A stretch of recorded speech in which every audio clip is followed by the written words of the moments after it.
Yeah. Ain't no more quiet now.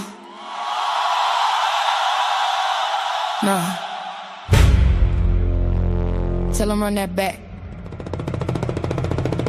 I said, hands up, head high, 10 toes. They monetize pain while the truth get froze. Big talks online, but they hearts stay cold. Still fighting for rights that was promised long ago. Ooh. We ain't your silence, nah. We ain't your fear. Hey. Every time they shut a door, we appear. From the city to the globe, here the people get loud. You can bury one voice, but you can't stop the crowd. Yeah.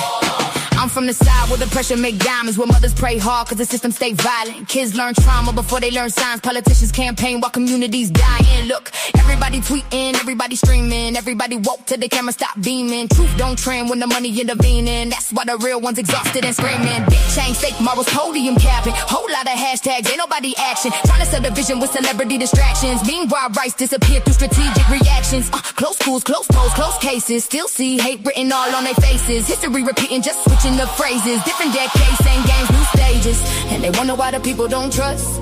Every headline feel dangerous to us. Every promise turned dust, but we still rise up, rise up, rise up, rise up, rise up, rise up, rise up, rise up, rise up. Hands up, head high, 10 toes. They monetize pain while the truth get froze. Big talks online, but their hearts stay cold. Still fighting for rights that was promised long ago. Hey, we ain't your silence, we ain't your fear. Every time they shut a door, we appear. From the city to the globe, here the people get loud. You could bury one voice, but you can't stop the crowd. Yeah. Now everybody playing God with the algorithms, programming narratives and calling it the system. Who decides truth? Who decides wisdom? If the future artificial, who protect the children? Too much rage in the timeline scrolling. Young minds vulnerable, anger overloading. Everybody radical when the fear keep growing and the world stay tense while the missiles stay loaded overseas. War drums, contracts get signed. Oil, power, money always hide behind pride. More folks pay while the billionaires glide. And the news turn trauma into primetime vibes. Talk peace with a smirk while the stocks go up. Tell the working class, hold on, but enough is enough. People tired, people broke, people fed up. Still they call us angry every time we stand up. Stand up, stand up, stand up, stand up, stand up, stand up. Listen, it's bigger than left or right, bigger than red or blue. People just wanna live, people just wanna breathe, people just wanna matter. But every generation gotta drag justice uphill, while somebody profits off the chaos. That's the part they don't say out loud. Hands up, head high, 10 toes. Truth hit harder when the beat line rolls. Can't sell fear to a soul that knows. Power to the people, let the whole world know. We ain't your silence, we ain't your shame. If the people wake up, everything changed. From the city to the globe, hear the whole crowd roar. You can't dim light when the spirit want war. Rise up, even when they try to divide us. Rise up, even when the pressure find us. Yeah, yeah. Still here, still loud, still fighting. Love.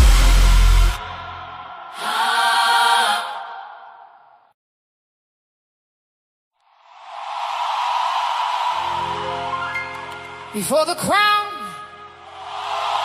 before the praise, before they learn to speak our names, there was a woman standing strong, holding hope and moving on. They tried to tell her what she couldn't be, but she looked inside and chose to believe.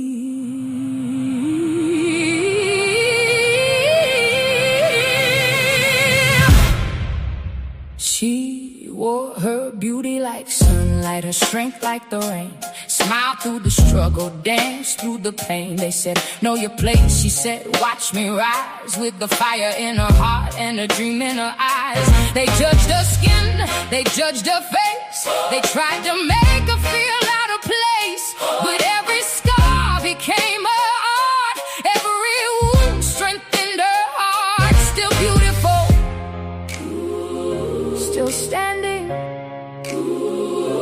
She learned that beauty is more than a face. It's courage and kindness, it's power and grace. It's getting back up when you've fallen apart. It's carrying hope with a tired heart. She walked in gold when the road was cold. She walked in gold with the story to unfold. Black woman, shine bright, let your beautiful spirit ignite. Every woman, every shade, every dream that you have made. Don't hide, don't fold, don't fear growing old. Your heart is your treasure, your soul is your gold. She walked in gold, and so do we. Hey. They told us change your hair, change your face, change your body, change your shape, change your voice. Don't talk too loud, don't stand too tall, don't make them doubt. But why should a woman break herself apart just to make somebody comfortable with her heart? No, we wear the curl, the braids, the looks, the gray, the scars, the curves, the wisdom we earned along the way. Black is beautiful, brown is beautiful, light is beautiful, every shade is beautiful. And beauty ain't a contest, ain't a crown to steal. There's enough light in this world for every woman to feel, because we are not just what the mirror shows.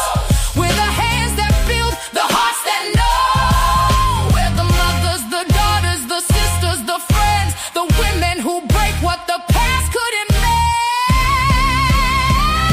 She walked in gold through the fire and the cold. She walked in gold with the heart brave and bold. Black woman, rise high, put your crown against the sky. Every woman stand tall, you don't have to shrink at all. Your beauty has meaning, your voice has soul, your story has power. You are the gold.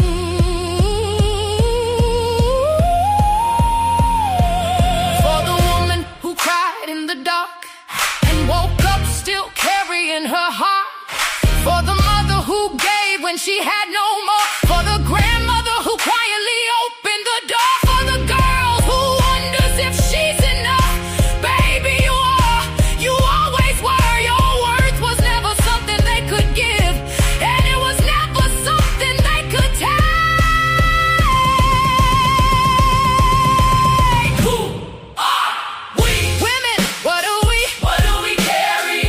Love, where do we belong? Right here. And what do we do?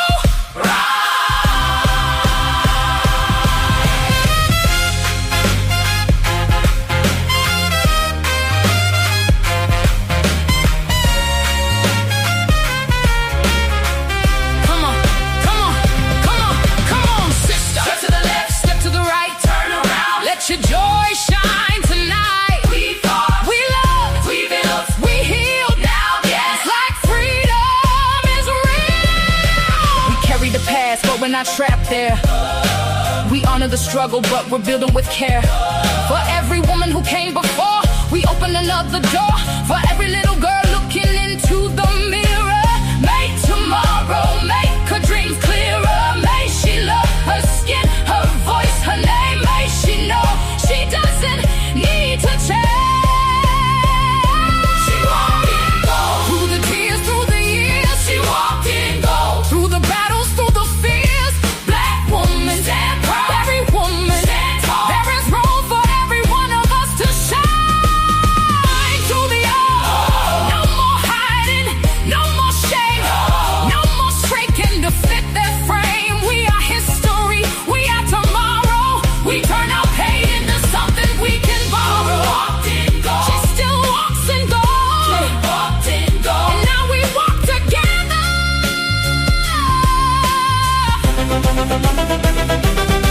For every woman who thought she wasn't enough, you are. For every woman who forgot her life, find it again. For every black woman who learned to love what the world once rejected.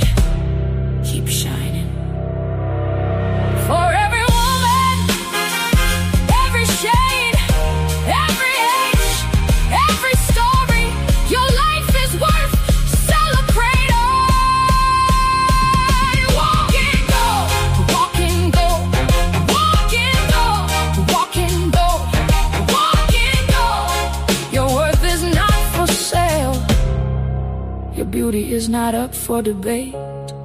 Your story is not too late. You were born with a goal.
Hey y'all, what's up? What's up? What's up? It's your girl Golden, and we are back with another live, y'all. Thank you so much for joining us. It is about 3 p.m. here, Eastern Time, in the United States and the Carolinas. And yes, the sun is shining bright, so y'all know what that means. I'm in an excellent mood, but y'all, it's hot outside, so that means I'm inside. I hope you guys are having an excellent day in whatever respectful time zones you guys are in, whether it's morning, afternoon, evening, or night. I hope you're having a wonderful day, y'all. We are back on the grind. Okay. It is Monday. So yeah, everybody is back at it. But thank y'all so much for coming in and everybody that's here. Let me go ahead and just say hello to you all real quick. Y'all know, per usual, Mama Word's in the background. And guess what? My lovely co host Imani is back from her hiatus of taking some rest. And yeah, we're going to be kicking it and rocking it with you guys today. And we have a few things that we're going to get into. So let me just go ahead and say hello to Lacey. What's up, Lacey? Girl, thank you so much for coming in and joining us. Hey, Asher. Thank you for coming in and joining us. What's up, Star Girl? How you doing? Thank you for coming in and joining us. Mama's in the background. You know, she holding down the little one. But yes, y'all, we have a few things that we're going to get into today. We have a great show put together for y'all. But without further ado, let me go ahead and bring on my girl, Imani. So, Imani, girl, you are back from your little hiatus. How you feeling? How you doing? What's going Um, on?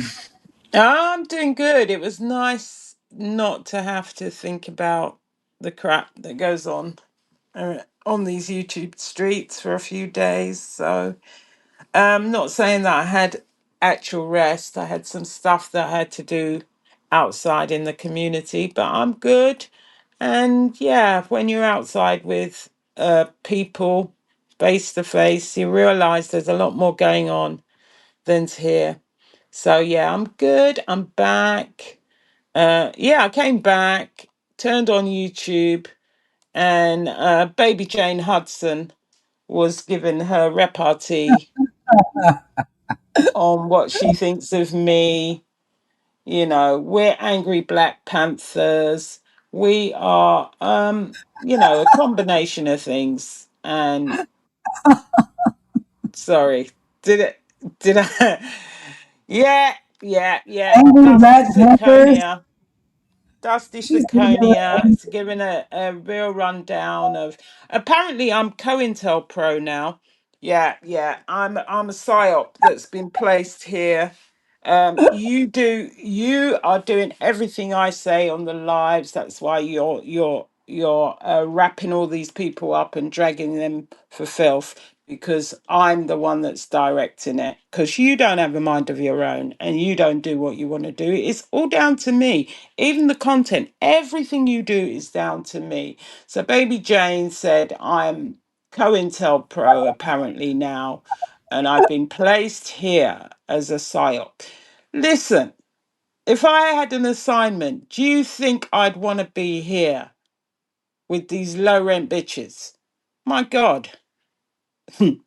Anyway, Child, now she apart, said we angry Black Panthers.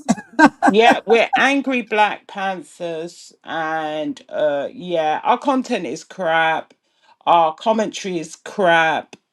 Me thinks that a little bit jealous, but hey, you carry on, baby Jane. You were good in that movie. You're still a horror, but hey, you carry on with what I you're written doing. a letter to Daddy. Yeah, yeah, yeah. She's out there giving her P's and Q's and whatever that I do. And, I shouldn't have Bob Marley as my avatar. Then she said, Irie, Irie, Irie. You're not Irie, girl. You're not Irie at all. You're full of it. And I'm telling you, I've told you before, Beanie Man has a tune called Hypocrite. It was created for people like you. That's my message to you.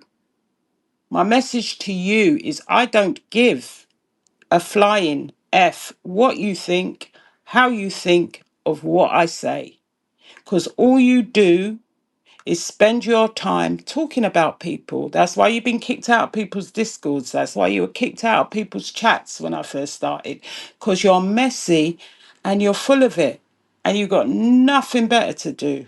Nothing better to do with your spare time, baby Jane. Why don't you just ask them to do a remake of that film? You would really, really do the Betty Davis part really well. I'm telling you. That's made for you, that part. But anyway, like I said, I'm not getting into that. I don't care. You do you. Keep talking. Because the more you talk about our content, the more I know. You must think something about it because you know what happens at every step of the way because you're watching. And that's good. Thank you for the view, baby Jane. Thank you. Thank you. Even if you hate watching, thank you so much. I don't know what I did to this woman. I never even used to talk to this woman in the Discord, but she always, always had something to say. And that's why I just say, I'm not getting into your energy. Not getting into your energy, Dusty. Your energy is bad. You're sad. You're bitter. Why don't you go and teach them children to dance like you normally do? Eh? And you got something to do? You're full of it. I written a letter to Daddy. Yeah, I think she has written a letter to Daddy, but Daddy don't want to hear from her. Anyway, Child, how them plays going? How them plays? You still doing them plays? Anyway, child. Is that your she housekeeping money? hi, dropping the tea. Hi, Lacey. Hi, Star. Hi, Asha. Hope everybody's well. I see you lot were having an interesting live yesterday. My goodness, I saw it this morning. This is me. What a wahala. I don't even know what this stuff is about. I don't know why people are rewriting history and rewriting what they're doing. But hey, you know, they print up people's private messages. Yeah, she's put up Star's private messages to someone else, and she don't think there's nothing wrong with that weren't sent to her. But like I said, they must keep doing what they're doing. Because when the time comes to answer, we'll see how that works out for you. You print up someone else's text messages to someone else that weren't sent to you, and then you expose family court business, and you think that's okay when family court is private. What the hell? Have people lost their minds out here? Family court is confidential, and people think that's okay to go into people's family court business. Okay, because it's a hobby. It's a hobby. It's a Child, hobby. I'm people never need to get even meant to better. say half of this. I'm just running off at the mouth today. It's a hobby because people's bored. It's a hobby. They need a hobby, so their hobby is to go and dig out other people's business. Okay, a hobby. I thought when you got a hobby, you might do yoga, you might do knitting, you might do bird watching, but digging into people's family business is a hobby. Okay, I like Knitting, that one.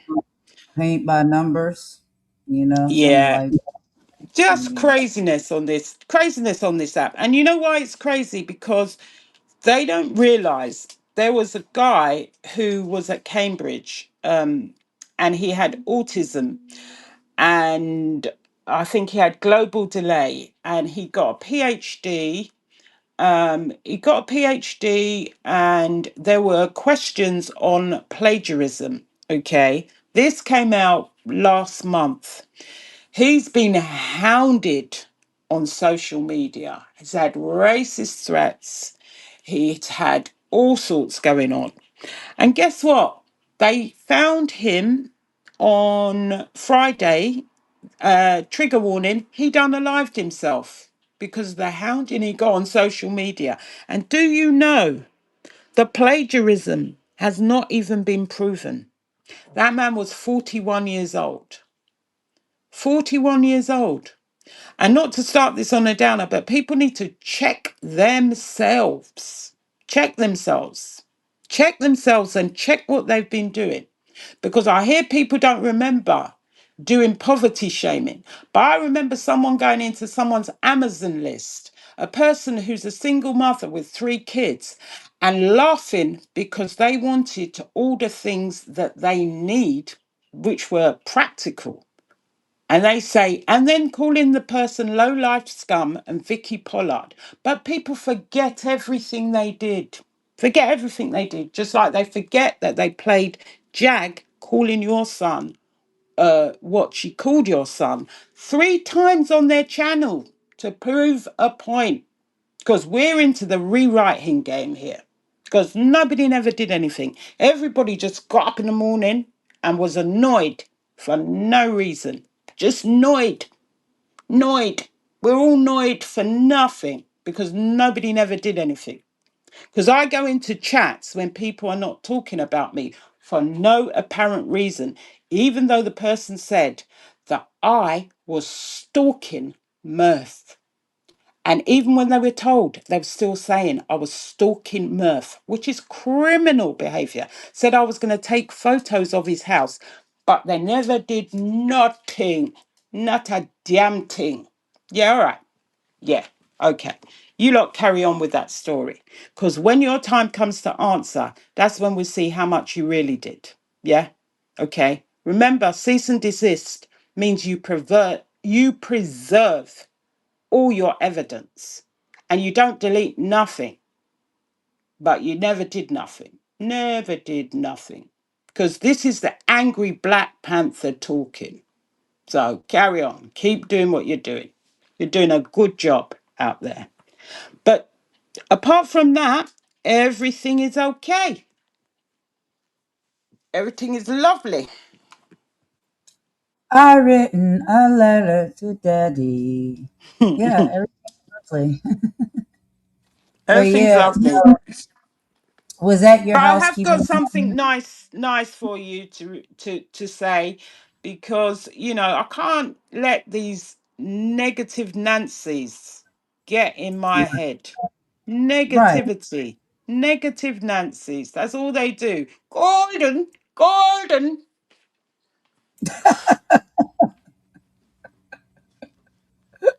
Jesus Christ, I can And hear that in my sleep sometimes. I want to ask We a, could a be question. allies. Allies, It could be really? ours. We could be I want to ask a allies. question. We're more alike than different. Mm, Oh, okay, yeah, we are. yes. But I just want to ask a question. Like, Mm. if somebody, More alike. No, what was it? We're more alike than different. Because I know about civil white. Or is it rights? For fuck's sake. Please. Give me strength. Yes. I know about America. I've been to Hell, or is it Hell's Kitchen?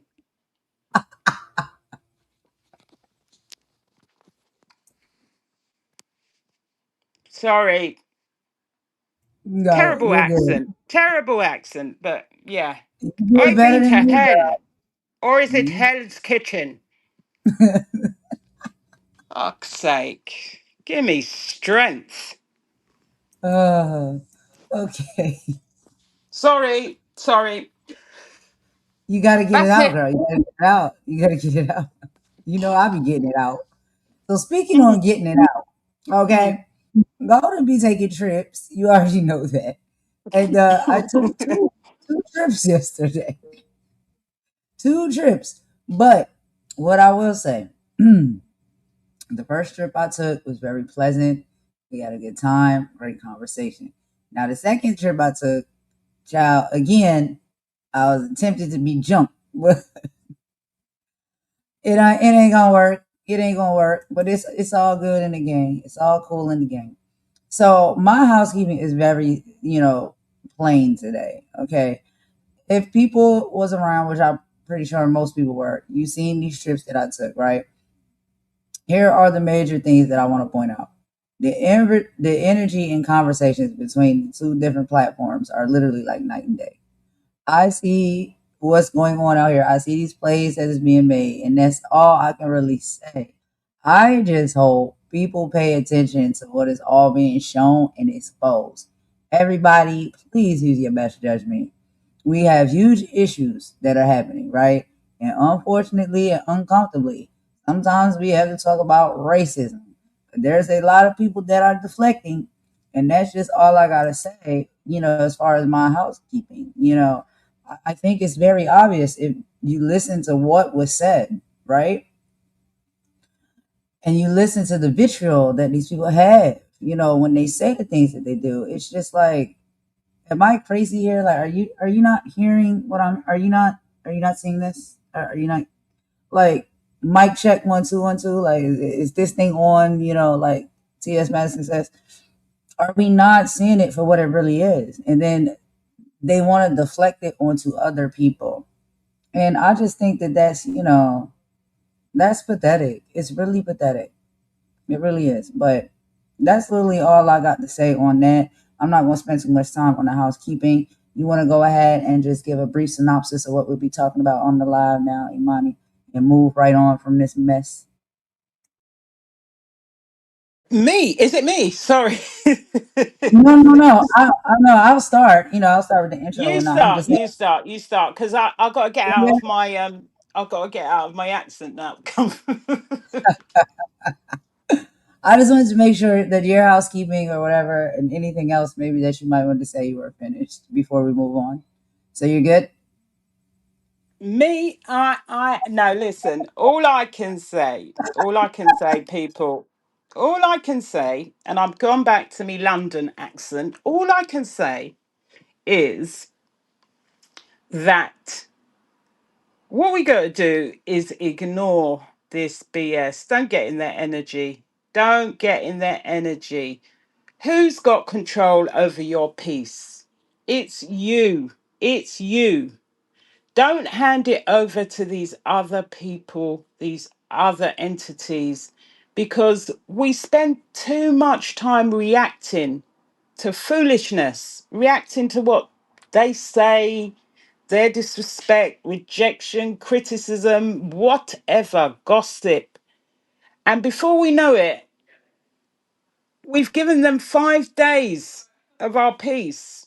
It's too expensive. Your peace is valuable. Your emotional energy is valuable. Your time is valuable. And one of the greatest lessons we can learn as we grow is not everything deserves a reaction. It takes too much energy. Strength isn't shouting louder. Strength isn't proving your point. Strength isn't making sure everybody understands your side of the story because they lie like a cheap watch all the time, all day, every day, everything. They can't lie straight in bed. I'm telling you, they cannot. Sometimes strength is being able to look at the chaos around you and say, you are not taking me with you because I don't want it, I don't need it, and I don't care about it. You've got to stop responding and reacting to their foolishness. because reactions give people control over your emotions. And response means you have to take a moment, breathe, think about what they say, which is always foolishness, a lot of lies, a lot of made up stories, and react to something that you didn't need to react to in the first place. Protect your peace doesn't mean you allow people to mistreat you. Sometimes when the kids say, talk to the hand, really, that's what they need to do. Talk to the hand because they got nothing to add that is going to benefit your life. It's just going to upset your day and make your day upset. And then you're upset for reasons you don't know, for stupidness that has nothing to do with you apart from their own unhappiness. You can set boundaries around you. These people are not going to stop doing what they're doing because it makes them happy. They're happy to criticize. They're happy to put other people, to project pain, their pain onto other people. They want a reaction all the time. All the time. Let them want it. Let them have it. Don't give it to them. You don't need them to understand who you are. You only need people you care about to understand who you are. You don't need them to approve of you or know your worth because they don't care about your worth. They just care about giving you pain.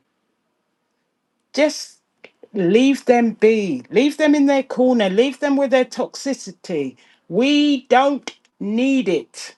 Protecting your peace is not weakness.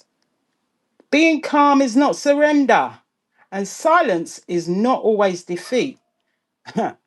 Because be careful, people who are silent and ain't got nothing to say to you. They're at their most dangerous when they're silent. And that doesn't mean physically dangerous. It means mentally dangerous. Because you lot spend all your time trying to get reactions, trying to get people to talk about you so you've got content the next day. Have some content on that little thing that I said today. Okay? Let's protect our peace because that's where your power begins. And don't allow their negative energy to live inside you. It's not worth it. It's not worth it. Because as you see, one more channel went today. Why is that? Because you're not doing the right thing. You're going out there upsetting people doing what you shouldn't be doing. And that's why those channels will disappear. Trust me, they will disappear. One by one, they will disappear. Because people phoning up, what? I heard that people phone up people's job to tell them what they're doing online. Keep telling people what I say on this platform. I don't care what people repeat because I stand by it, because I never do anything that I wouldn't do in my real life. A lot of you lot are in here, you think the keyboard is your biggest weapon. Carry on with it. We're going to enjoy ourselves, going to have a good life, and you lot can carry on with whatever you're doing, whatever makes you happy with your negative Nancy selves. We don't care. We don't want it. Keep it. That's it for me. Well said. You know, I've written a letter to Daddy. Anyway, let's go on, y'all, and get into the meat and potatoes of what we're going to be talking about on this live, y'all. So welcome in, everybody. This is going to be an empowering one, okay? We are going to be discussing and celebrating the incredible lives, groundbreaking achievements, and untold struggles of some historical Black women.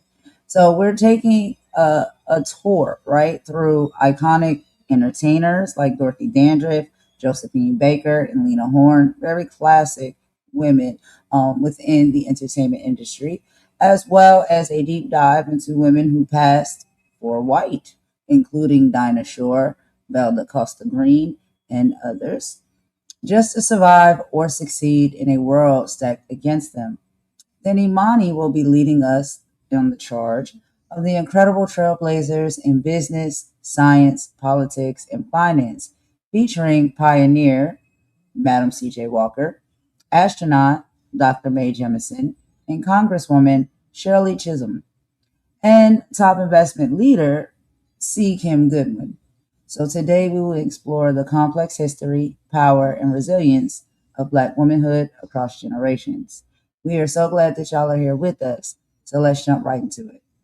So y'all, let's talk about the entertainers, okay? And these are a few of my favorite. So let's get into our first one. And y'all know, per usual, we have some videos we will show and play in between. I know you don't want to just hear our voices the entire live. We'll talk about Dorothy Dandridge, born in 1922 and unfortunately left us in 1965. Her life and achievements. She was a stunning singer and actress. Dorothy Dandridge made history in 1954 as the first African American woman nominated for an Academy Award for Best Actress for her lead role in Carmen Jones. Now, here are some of her struggles and realities. Despite her success, Hollywood subjected her to severe segregation. She was often barred from staying at hotels or using front doors and venues she headlined. When performing in Las Vegas, hotel staff drained a swimming pool if she touched the water. Hollywood typecast her into limited roles and systemic pressure and financial distress, heavily impacting her personal life, leading to her depression and alleged suicide. So I do have a video here that I want to show y'all. As we read each, we'll go ahead and play the video for each, and they're very, very short, y'all. Very, very short, I promise. And so I just want y'all to hear a little bit of the background from another perspective instead of just listening to us read to you. I know a lot of us are visual people, such as myself. So I'm going to go ahead and pop this up real quick.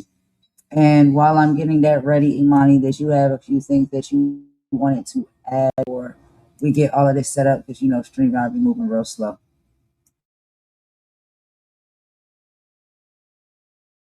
Is it me? You, no, you're fine. You're unmuted now. You're good. Yeah, no, it's really good to be able to give some bios of these trailblazers and people that have made big impact, historical. We did do this before. I think we did men and women, and we're going to keep the series up because since our content is, causing such a stir, we might as well keep at it. We might as well keep at it. Keep showing, keep showing up and showing out. Since it bothers people so much what we do. And I think it's great that we can, highlight some of these people that have made such an impact that came before us. And there are more to come. People are making history every day.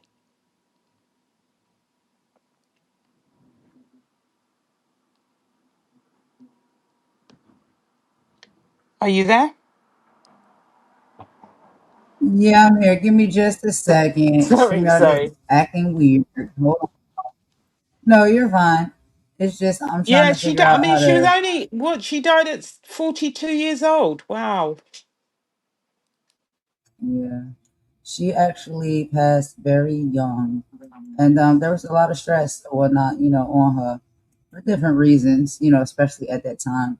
Some that we read about and some that we'll go on to hear. But if StreamYard lets us do it, child, we can get it in and put it on Yeah, there. because I mean, I didn't realize she was the first black woman to be nominated for the Academy Award of Best Actress.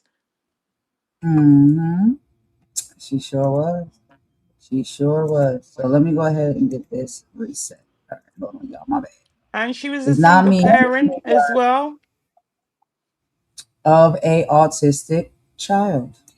Hmm. Mm, yeah, I And tell she you. fought tooth and nail to keep her child for as long as she possibly could. And when it became too much, the father walked out. She was a actress and a singer, and so she didn't have all of the time to really spend with the child. But she made sure her child was in the best facilities as possible and visit her every moment that she could. But yeah, that was very hard. That was very hard for her to stomach and go through. I think that's a big cause of what led to a lot of, like her depression and stuff like that. That's number one. And then things that she experienced in the industry as well. That's just my personal opinion, based off of what I've seen and read about her story. So let's go ahead and get into the video. I got it popped up here now, y'all. Let's watch it together and we will meet y'all in the chat.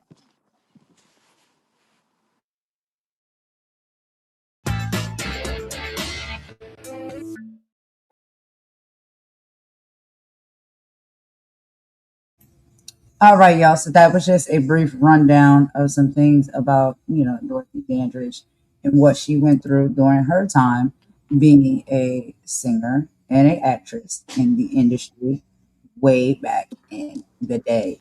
And so, what did you think about that, Imani? I know you already know about her, just like I do as well. She was But beautiful, though.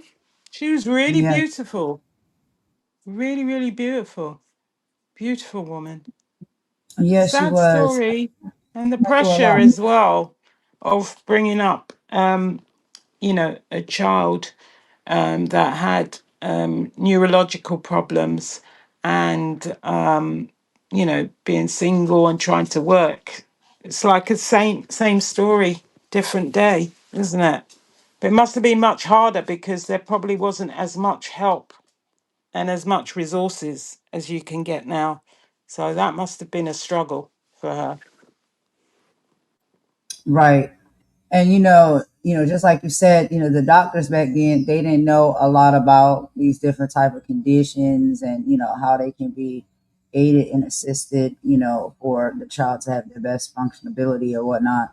So a lot of times, like, it was mostly like they would just give up hope. They would just put them in a facility and just say, well, that's where they're going to be pretty much for the rest of their life. They didn't have all the things that we have now to help aid and assist with those type of diagnoses and conditions.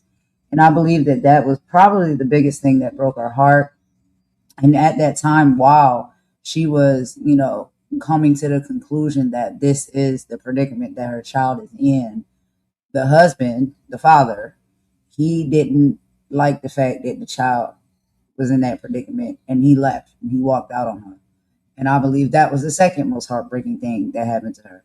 And then still having to, push through, still carry on with her career. Her mother was very supportive as well. She always made sure that she was, coming to check up on her child. But for her career, she had to put her child in the facility and, go out and perform and do the things that they expect you to do, when you got to work.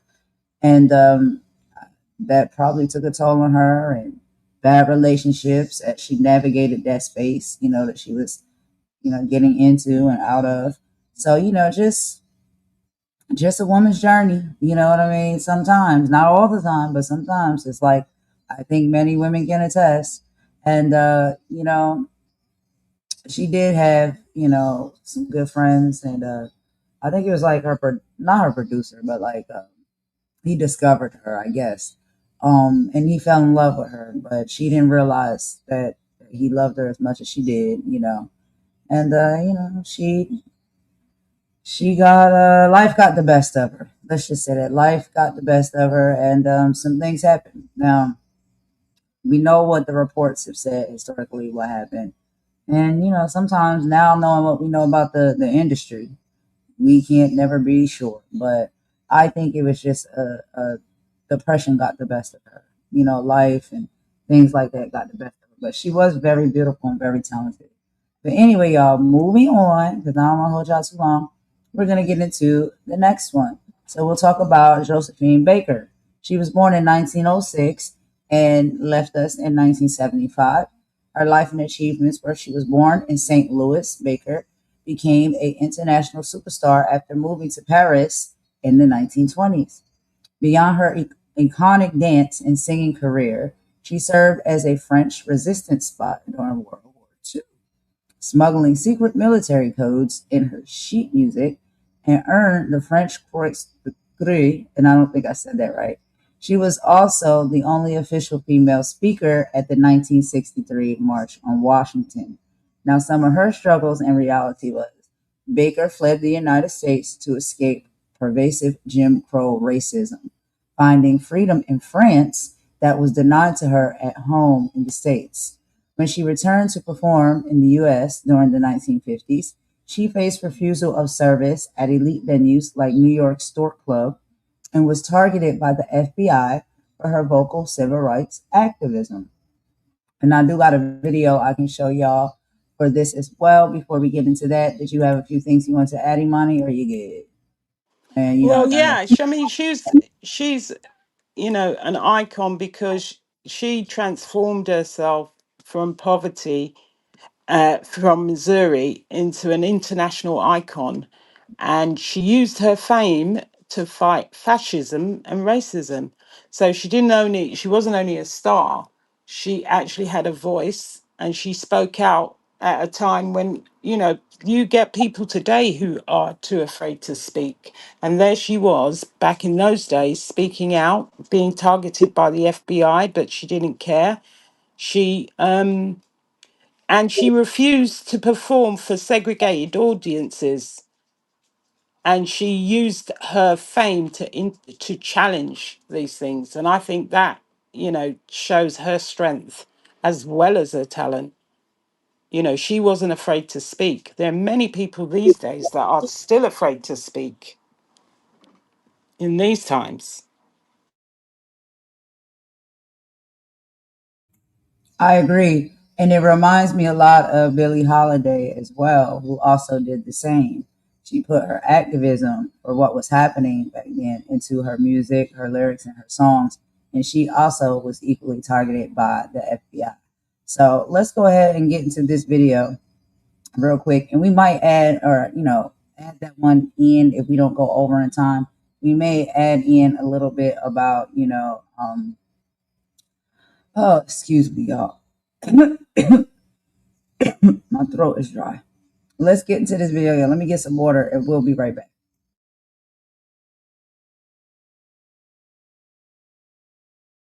Ce qui m'ensorcelle, c'est Paris, Paris tout entier. Le voir un jour, c'est mon rêve, je dis. Les deux amours, mon pays, Paris. Chantons ensemble.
Les deux amours, mon pays, Paris.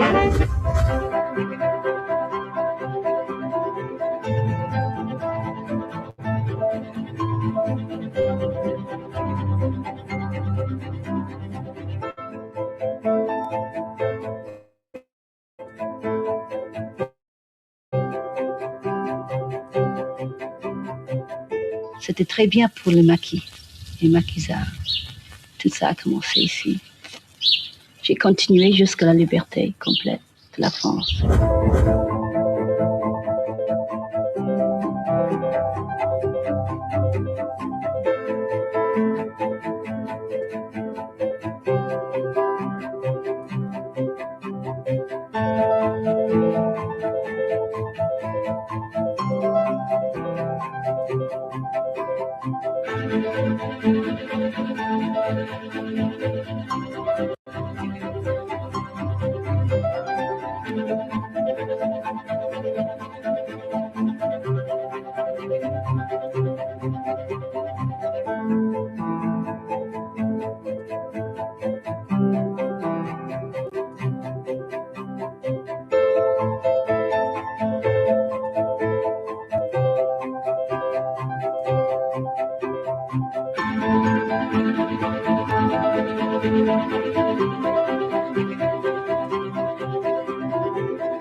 All right, y'all. So Wow. that was just a video. That was pretty good. What did you think, Imani? Yeah, what a life. I didn't realize that she was bisexual. Not that it matters or anything, but she had such a full life. I mean, such a full life, and to actually refuse to perform for segregated audiences in Miami and challenge the racism. Wow. I mean, she did so much, even helping with the resistance in France during the war. You know, that's what you call an entertainer and an activist and a civil rights activist and a resistance agent. I mean, she did so much and adopted a son in Japan. And I like the way they said she called the 11 children that joined him her rainbow tribe. You know, Yeah, because it's she so, actually adopted like multiple kids of all races. yeah. So she had like a adopted child from just about every race, and that was her mission to do because she wanted to bring unity and she wanted to see unity in the world. Being that she served so much time seeing so much division, with the wars and stuff that were going on, and so yeah, because she had the ability to do it, she adopted many children of many different races that needed good homes, love, and care, but also to paint that picture that it is about the rainbow, the unity of us all. So, yeah, activist, entertainer, beautiful, talented, but activist at heart. And I just think, like, it's unfortunate that a lot of these artists and whatnot that did really have that mindset and that spirit, that it seems as though we lost them pretty early on in life. Back in the day, it's like artists didn't stay around that long, and that's I just gotta say, to be respectful. We lost them way too soon, and yeah, there's a lot of great little facts and things and whatnot, that we can find out that you may have never known before about a lot of these artists. And one of the things that I think it started off with, and that we may not see enough of now, we see a little bit of now, is when it comes to like, you know, entertainers and artists, you know, the activism part is, for some it's important for them, but for others, we don't necessarily see it. And in the way they show up, it's totally different. It's more so just write a check and put my name on something and we're good to go. And however you want to do it, once you got the money, you do it how you want to do it. But really, like, putting your life on the line and at risk to like carry, secret messages in your music, right? From one camp to another camp. I think that's really boots on the ground. But what do you think about this, Imani, some more? Yeah, I mean, really, really doing that work during wartime is extraordinary. But I think, with a lot of the artists, a lot of people they live, well, a lot of us live our lives in fear of what the management will do or say. And we're more controlled in what we do. Though a lot of those guys just said this is the right thing to do. And I'm not saying that people don't want to do it. I think there's a lot more scrutiny on people these days. I mean, there's a lot more ways that people can see what people do, around the place. Social media, you can't hide anything these days. So I suppose, and also a lot of these a lot of these companies are beholden to their shareholders, and if the shareholders don't like it, then they don't want it. I mean, look at what happened to Colin Kaepernick. Right, exactly. You know what I You mean? know, Even yeah. if you do want to be an activist and speak up and do what's right, for injustices or for your community or your people, based off of what organization you work for, and that pays you, if that's not how they see it, or that's not something that, they see important enough, or they think it's controversial for, their image, then they'll boot you out. They'll boot you right on out because they're like, yeah, no go. Mm-mm. That's going to bring too much attention to us, and we don't need that. This is about us making our money and, staying stable and keeping everything just on the chill. But as soon as you want to get up and speak up, child, and also have your career at the same time, you can lose your career for standing up for what's right. And I think that's crazy work.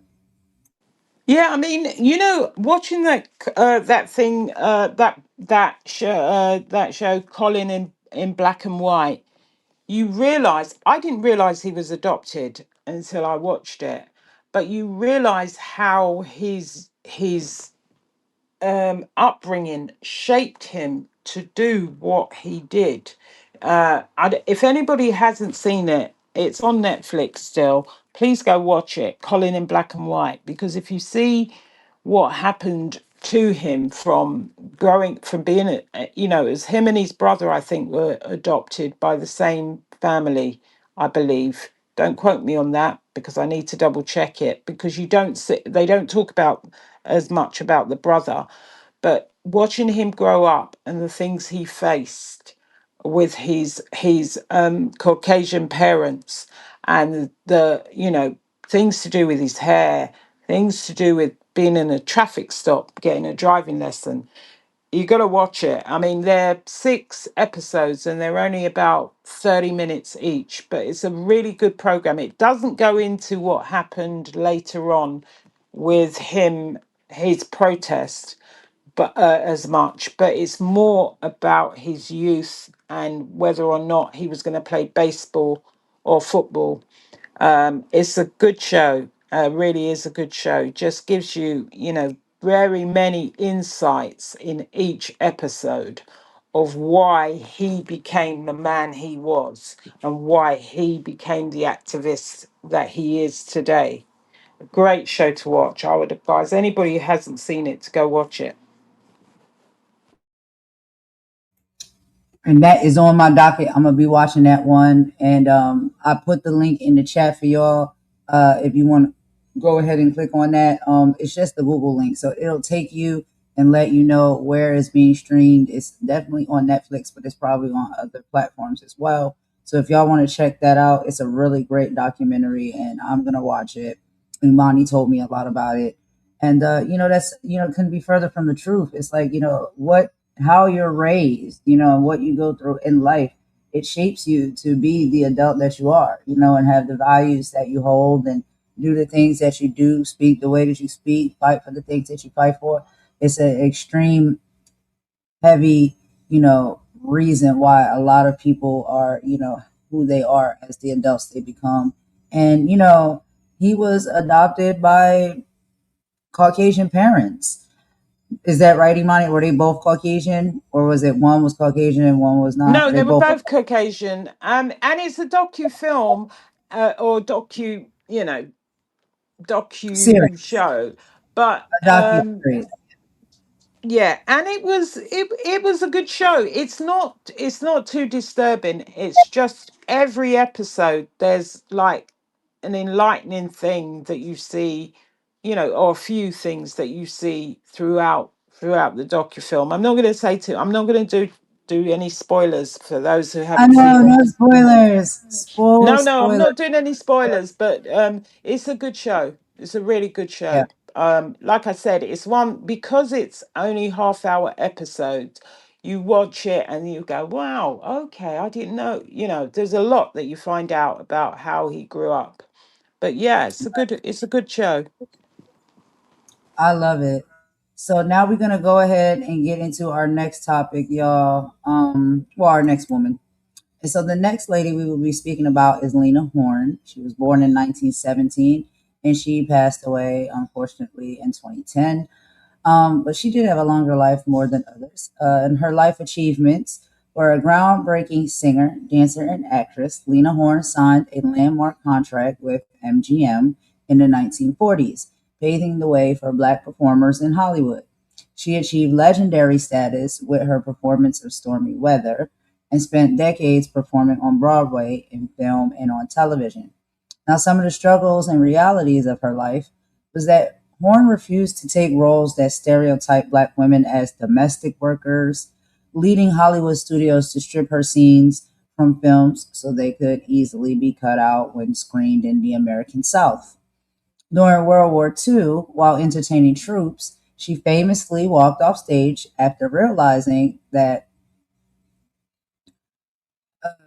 German POWs were seated in front of African American soldiers. She didn't like that. She was also blacklisted in the 1950s for her political activism as well. So, before we get into this video, Imani, is there a few things you want to add to that, or let's just jump right in?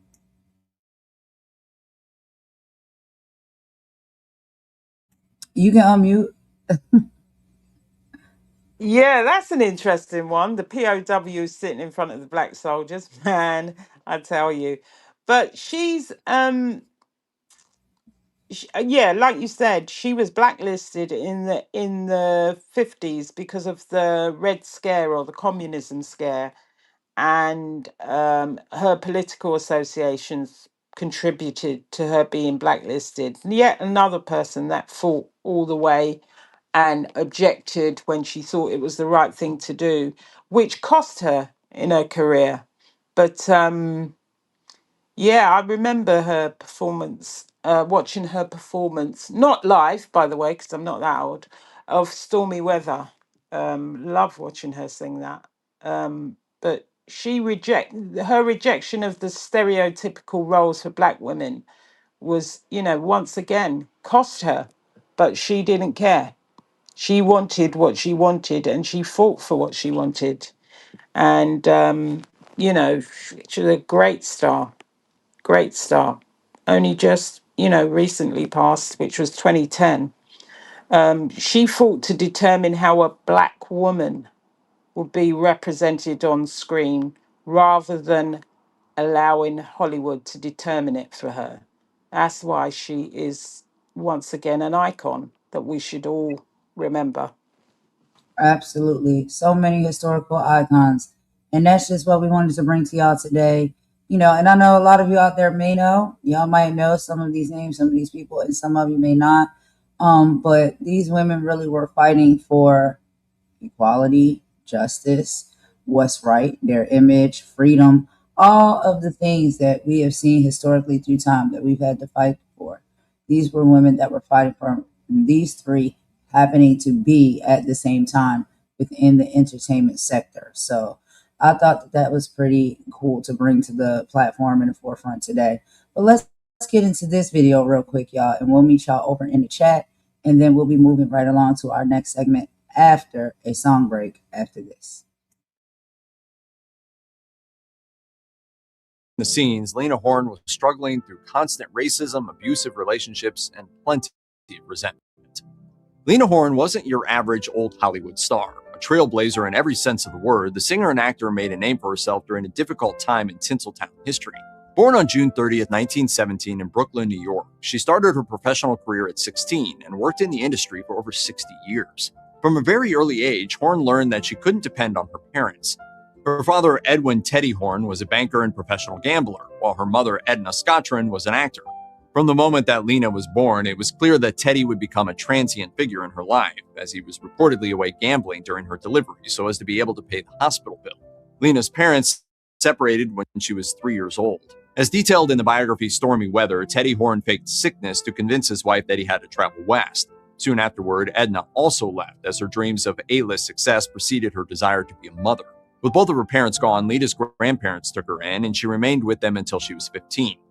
Her grandmother, Cora Catherine Calhoun Horne, was a civil rights activist involved with the NAACP. Young Lena joined that organization when she was just 2 years old, with Cora taking her to an office to register. My nomadic childhood taught me to hide my feelings. I would smile and try hard to fit in. Lena Horne mainly lived with her grandparents until her grandmother died in 1932. By that point, her mother had remarried and was living in Cuba, so she was taken in by a family friend in Brooklyn, where she attended the girls' high school. During this time, she also took dancing lessons. By 1933, Edna Scottron finally returned, and the family settled down in Harlem after she took her daughter back. Money was tight during the Great Depression, so Scottron got the teenage Lena a job at the Cotton Club as a chorus girl.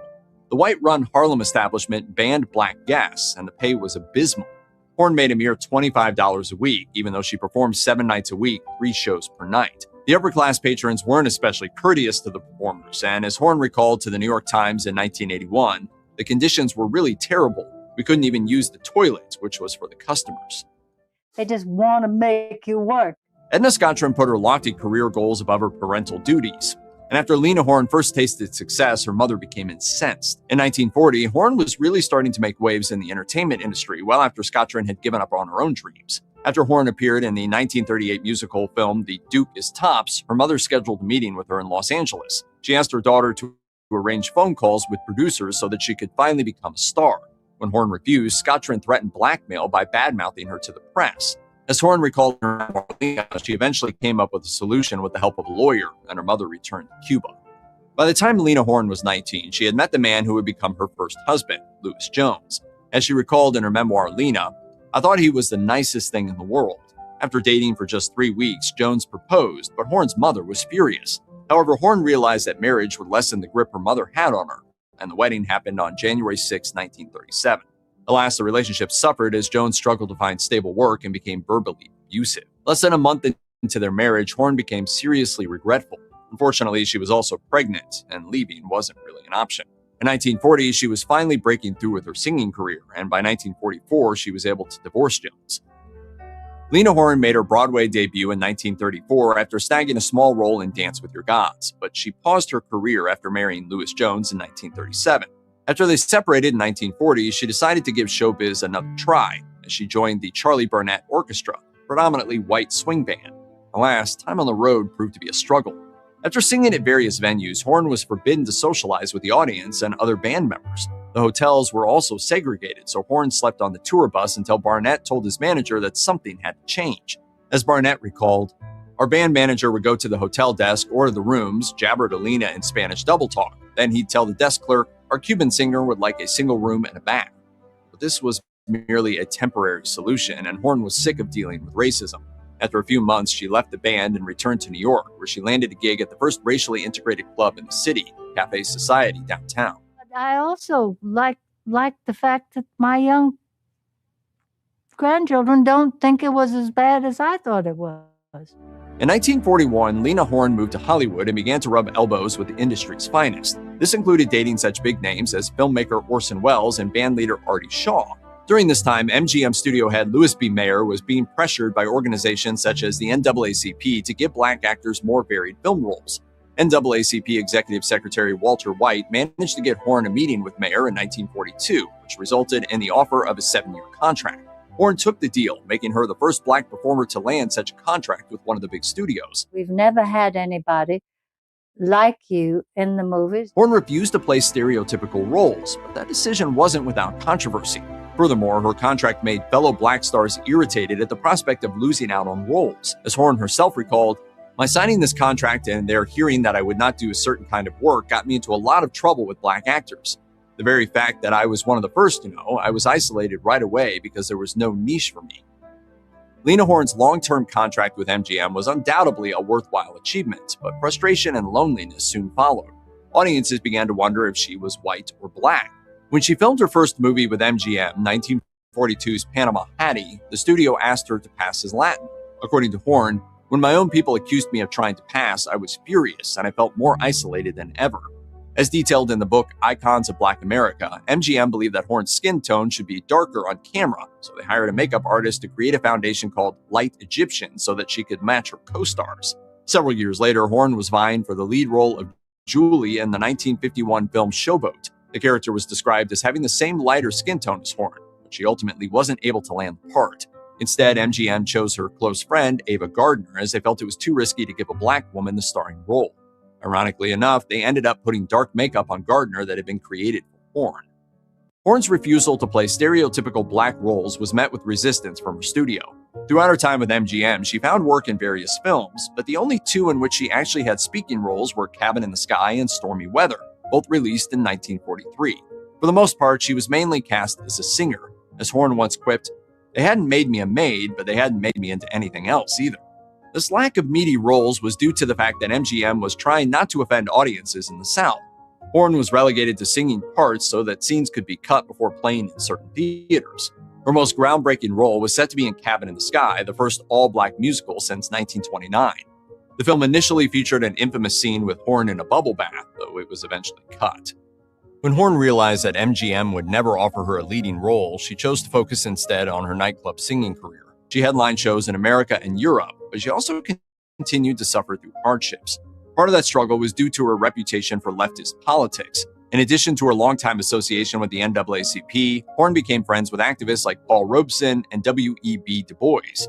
She was suspected to be a communist sympathizer, and her name was published in the right-wing journal Red Channels. She was effectively blacklisted from Hollywood, and she couldn't make a film for 6 years. And when Paul Robeson told me, that's all right, your grandchildren will see it better, he didn't know I'd still have to wait. At the time, many people associated all Black Americans with communism. As Horne's daughter Gail Lamette Buckley wrote in her biography The Hornes, An American Family, her mother was fully aware that communism and the causes she advocated for were linked, but that wasn't a problem.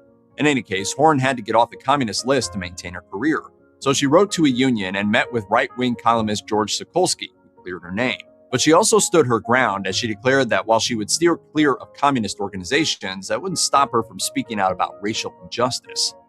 Lena Horne eventually found love again after her abusive first marriage. After signing her contract with MGM, she met Lenny Hayton, a composer at the studio.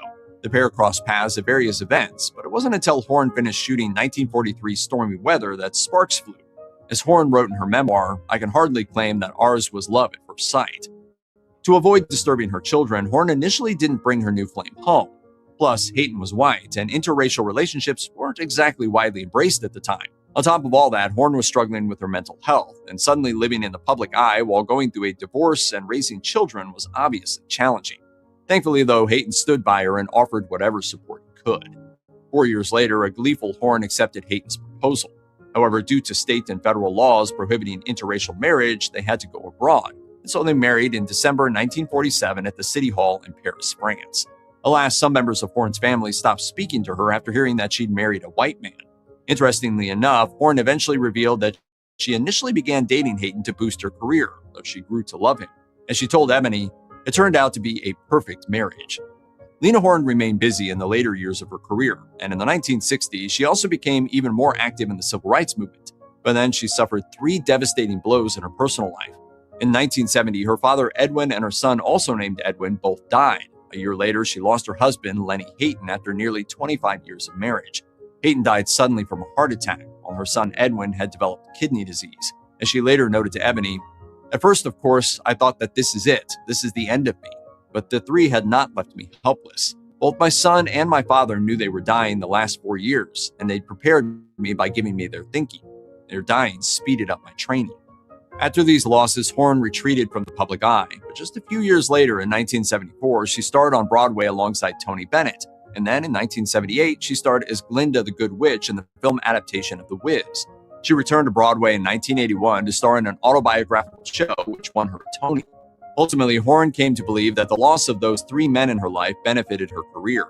As she told Ebony, "Professionally, the pain really opened me up to my audience. From then on, I was one with my audience." That it was important that I stay and be in the movies. Horne lived to the age of 92, dying on May 9, 2010.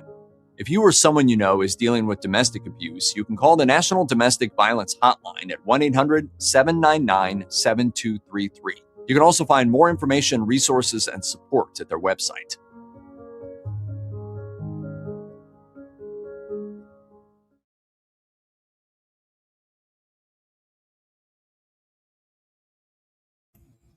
All right, y'all. So yeah, she had pretty much a very tragic story as well, but yet some great accomplishments too. And like Asher was saying, Asher is someone I'd say that watches the classic movies. I watch the classic movies too with my mom. And so this is why I kind of know a little bit about some of these actors, actresses, and entertainers and whatnot. I love that genre, of film. And so I do watch a lot of those movies and then they intrigue me. So I just go and read about them and look up information and whatnot about them. So I just thought that that would be, great to bring to the platform in the live for today, just to get a little bit of background, for even those who didn't know of some of these women who battled through, so many injustices in this world while maintaining their careers, trying to be at, the same time activists for justice and for what's right, to fight against the injustices that they were experiencing and receiving. And I just think they're very strong willed and they really, set the tone. They set the tone and they passed on the baton. But what do you think about Lena Horne, Imani, before we take our song break and get into our next portion? Yeah, another great who didn't get the parts that she deserved. Anne was an activist. Anne suffered, great tragedy. Imagine losing your father, your brother, and your husband within a year of one another, and still coming through and still being able to perform, still getting up in the morning and doing her stuff. And she reinvented herself as a Broadway and television performer. A great woman. She did a one woman Broadway production. I think Lena Horne, The Lady in Her Music, it was called, or something like that. And that was late in her career, and she earned a Tony Award for it. I mean, what a woman! What a powerful woman! She, like, once again, she fought to determine how she'd be represented and didn't just take what they offered. uh, you know but at times it costs greatly. The studios didn't know what to do with these black actresses and actors at the time. um and she didn't want to play the stereotypical characters. She didn't want to play them, because people don't realize there was still segregation in the theatres in the South. And so some of the black performers might have been removed. So that's why she didn't want to do those parts and she didn't want to play those theatres. She refused. And, at times it cost. But she was also very politically active. And, she got blacklisted for it, but she still kept going. And she died at 92 years young. You know, some great movies she's been in. I Powerful, agree. powerful One of my woman. favorite ones, girl, that I've seen Lena Horne in is The Wiz. And I always be talking about The Wizard of Oz, girl. And The Wiz is actually, a rendition of The Wizard of Oz that is with an all black cast. Um, and it was an excellent movie. The choreography was done by, um, what's her name, child? I'm trying to remember her name. That the famous choreographer, Debbie Allen. But yeah, so Lena Horne played the good witch, right, in The Wiz. And it was more so like the urban version of The Wizard of Oz. And I thought it was funny, child, because in that movie they had the same concept of like the flying monkeys, but they didn't fly; they were on motorcycles. But anyway, that's just a little joke. But no, that was an excellent movie. And then I've watched some of the classic movies as well with Lena Horne in them. That my mom put me onto. She got me into watching classic movies. Her mom, my grandmother, got her into watching classic movies. And so, yeah, this is, we know a little bit about some of the films, that these beautiful, excellent women have been in. But we don't always know the history and the struggle. And so that's just what I wanted to talk a little bit about. But I can only imagine it hadn't been easy for them in that time, you know, to navigate through the world and society, you know, being at the core of black women. But, you know, I guess that's where, you know, the colorism and all that stuff comes into play as well. Because they were very lightly hued. And we know why. We know that why that happened, right? And there was another movie that she was in as well that was called, and it was with Halle Berry, and I think it was called, what is the name of it? It's gonna come to my mind. Um, it was by who was it? You're on your own on this one. I'm terrible at movie titles. You on your own.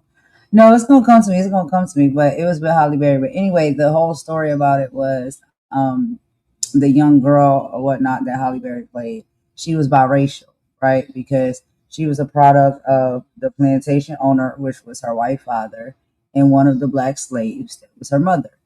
And so she grew up on a plantation biracial. She had her struggles and whatnot, you know, at that time as well. And then when she got older, and during the times that have shifted and changed, slaves became free. And so her mother, you know, had passed away, unfortunately.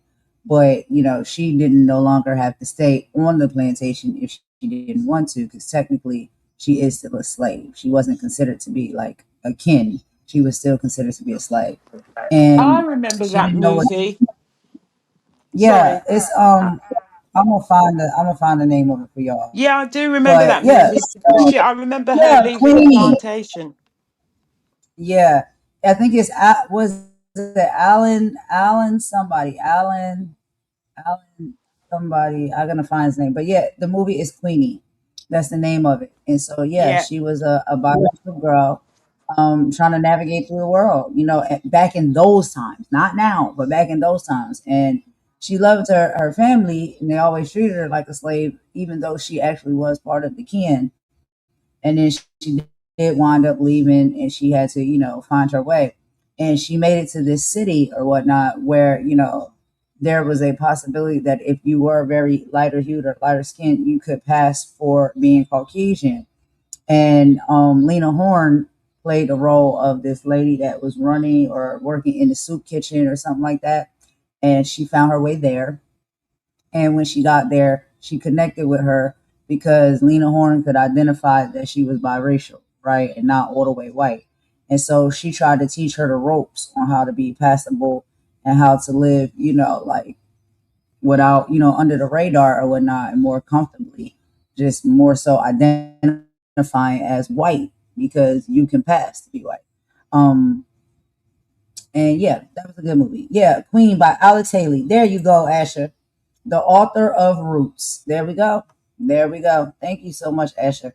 That slipped my mind for just a minute. But yeah, that was a really, really good movie. But yeah, so Lena Horne played in that as well. And that was a really, really good movie. If y'all haven't seen it, y'all should check it out. But that's all I really got on the Lena Horne portion. I'm gonna go ahead and play a song break. Unless you have a few things to add, Imani, and then we're gonna get into your portion. You're gonna go No, ahead and talk about let's see what we're gonna do. The what's next for us? it's the business and Yeah, scientists. inside. Mm-hmm. So we'll be doing the trailblazers across other fields, business and entrepreneurship when it comes to black women. So we will get into that after the song break, and we'll be right back, y'all. Thank y'all for rocking with us. I appreciate all of y'all support and coming in. And thank you, Asher, for that save right there, because I could not remember the name of that movie for the life of me. But thank you so much. Um, you remember her role in her role in the film. It's a great movie. Yeah, it's a really, really good movie. It's three parts to it too. It's very long too. It's three parts, but it's a really good movie. But let's just take this quick song break, y'all. If y'all want to continue to rock with us, and we'll be right back.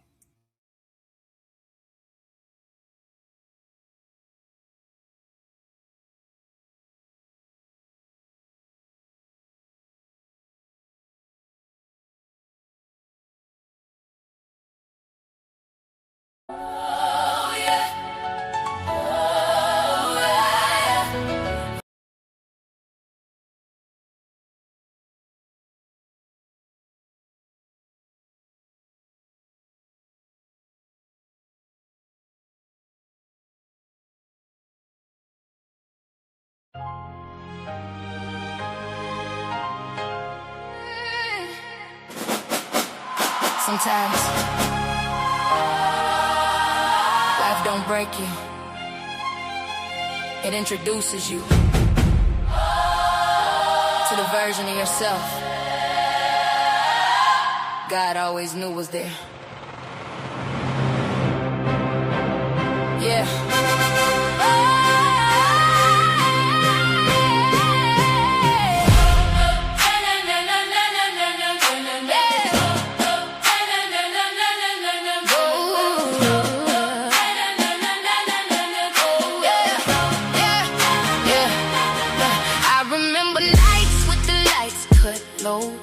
Dreams felt bigger than the world I know. Had a pocket full of faith and a heart full of scars. Still thanking God while wishing on stars. Mama said, baby, keep your head held high, even when you're learning how to say goodbye. People see the smile, never see the tears. Never count the prayers, never count the years. I learned pain can build a palace if your spirit keeps its balance. Lost some people, lost some sleep. Found the version of me the hurt couldn't keep.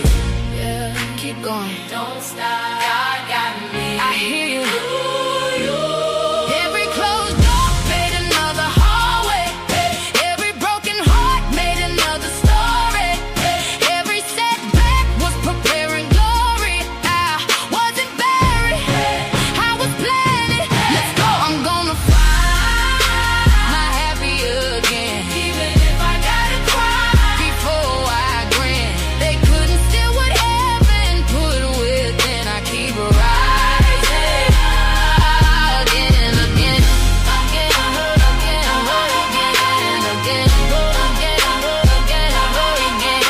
again, again,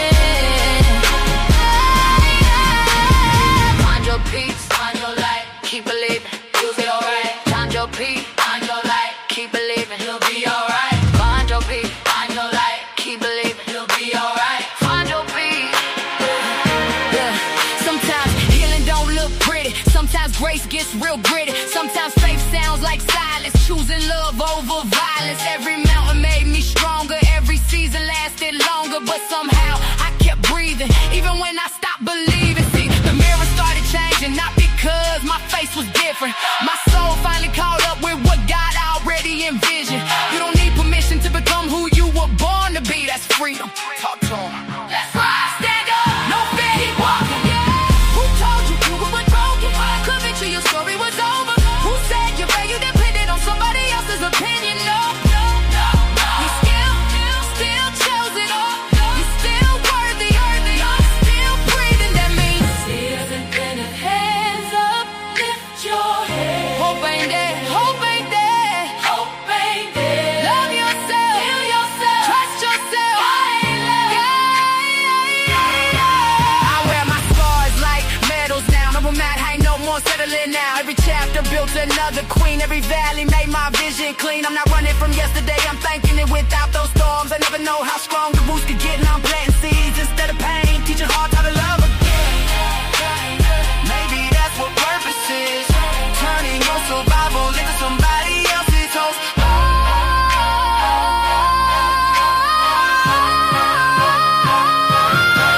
I'm gonna find my happy again. No more living for somebody else's lens. Every sunrise is another chance to begin. I'm still standing, still believing, still healing, still dreaming, still grateful, still growing again, again.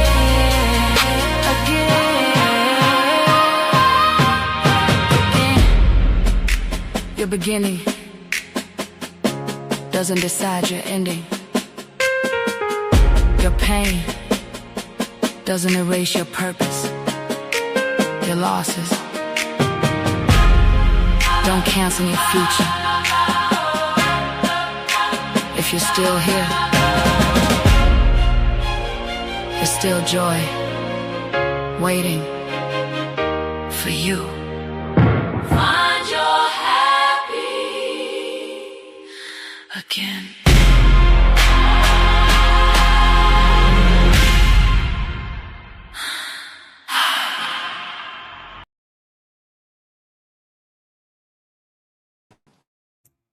All right, y'all. So thanks for rocking with us with that quick little song break. So now we're gonna get into our second portion of the live. So Imani, I'm gonna go ahead and let you take it over, girl. What we talk about here? Right, we're going to start with Madam C.J. Walker. Um, she was born in 1867 and left us in 1919. An entrepreneur, philanthropist, and a beauty industry pioneer. She was born Sarah Breedlove in Louisiana in 1867, and she was the daughter of formerly enslaved parents. She experienced poverty, orphanhood, and widowhood before building one of America's most remarkable business empires. She developed and marketed hair care and beauty products specifically for Black women. But her real achievement wasn't just selling the cosmetics. She created a business network that employed and trained thousands of Black women as sales agents and entrepreneurs. The National Park Service describes her as America's first self made female millionaire and notes that her training programs provided Black women with important skills and opportunities for financial independence. That's from the National Park Service. She became extraordinarily wealthy, but she was also a philanthropist. She supported educational institutions, civil rights organizations, Black newspapers, and donated substantial sums to charitable causes. She really understood something that was extremely important, that economic independence could give Black women greater control over their lives. And why did she matter? Because she turned beauty entrepreneurship into a pathway towards Black women's economic independence. And if you haven't seen it, there is a series about her on Netflix called CJ Walker. I think it's called Self Made, the CJ Walker story. Really good series, actually. I think it's a four-parter. I watched it actually during lockdown. Really, really good series, actually. I don't know if it's still on Netflix, but I watched it on Netflix called Self Made, and it's inspired by her life. And it's really a dramatization of her business and beauty empire. And I think it's a woman. I'll tell you who's in it. There's a woman that's in that detective series. What's her name? Octavia Spencer. Octavia She Spencer. Yeah, yeah, yeah. yeah. Hmm. She plays C.J. Walker. She's really it's really good. It's four parts. Really good series, actually. And thank God for CJ and hair care products. What do you think? I think that, I think it speaks volumes, honestly, right? Because when you're talking about, a black woman that was trying to lead other black women into having economic freedom, one of the biggest things that was part of that is you have to look the part. And so, in order to look the part, you have to have a certain type of hairstyle, you have to have a certain type of hair texture. And so, she was able to formulate a product that was able to convert black women's hair from, being its natural state, curly and kinky and things of that nature, and more so straight. And once that happened, a lot of black women were now looking the part if they needed to get the position or get the job, because that was a requirement back in those times. And that stood, heavy for a long period of time. Even when we used to watch our older news broadcasts, and you would watch some of, the news broadcasters that were black, you would always see that their hair was always very much straight and very similar to, Caucasian or other races of textured hair. What I love about what I'm seeing currently in current day time is that that has absolutely changed. I see so many black news correspondents and whatnot with regular, natural, black hairstyles and textures, maybe no hair, bald, whatever, rocking the baldy or whatever, that's what they call it. And so I think it's just excellent to see where we have, progressed from. But yes, during that time, like Imani was saying, to fit into, and have economic opportunity as a black woman, you had to look the part. And she created hair products to be able to, allow black women to look the part to get the opportunities that they so deservingly needed to have. But we do have a video for that as well. Did you have a few more things you want to add, Imani, before we get into the Yeah, video? I just want to say that her story inspired, quite a few people. If you think of Anna Turnbow Malone, Sarah Spencer Washington, and later generations of Black beauty entrepreneurs and stylists and cosmeticians, and someone you're going to talk about a bit later, like Elsie Roxburgh, these people were inspired by her life. She represents the early generation, um which helped other black women to know that they could build independent beauty businesses, specifically serving black women. Yeah, there's a historical connection, and Golden's going to talk about Elsie Roxburgh later, but they were inspired by her success to go and build their own business. Exactly. And like what you can compare it to, I guess for me, the way I see it, is like your modern day Mary Kay and Avon. She turned her business into a business that moved and operated like that, where it was like she would give other women, the chance to go out and sell the products, and not only do the products, help benefit whatever the what you needed done for your hair, but it also was putting black women into having jobs and businesses of their own, right? That they can go out and do and have their independence. And so let's go ahead and get into this video real quick, y'all, and we will meet y'all in the chat. You'll see a little bit more about that in the video. So thank y'all for rocking with us. Let's get into it.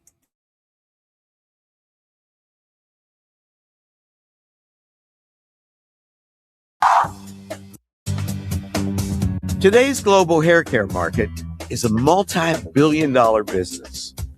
One of the pioneers of the industry was an African-American woman named Madam C.J. Walker, widely believed to be the first Black female self-made millionaire.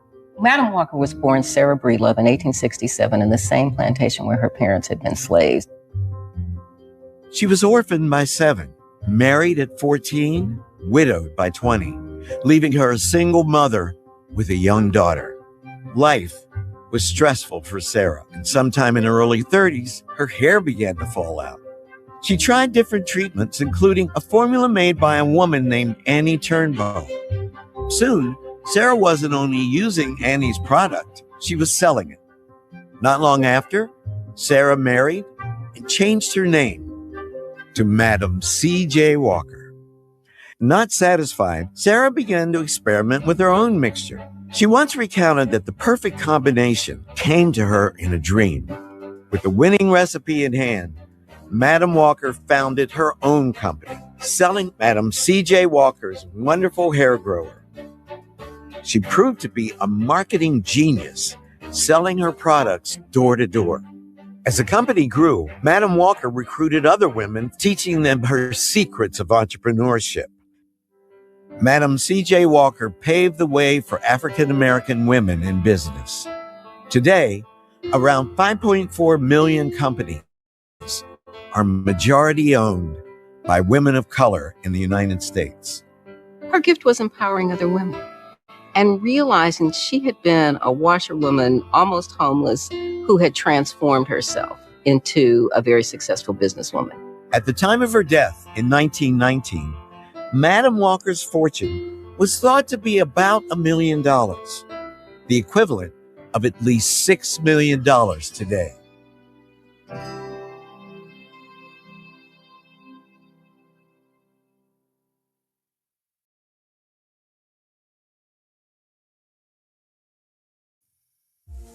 The cosmetics industry is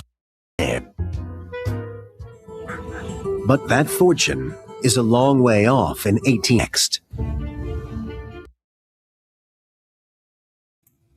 All right, y'all. So I just wanted to play a few little pieces of both of those videos just to give y'all a little bit more context, about Madam C.J. Walker.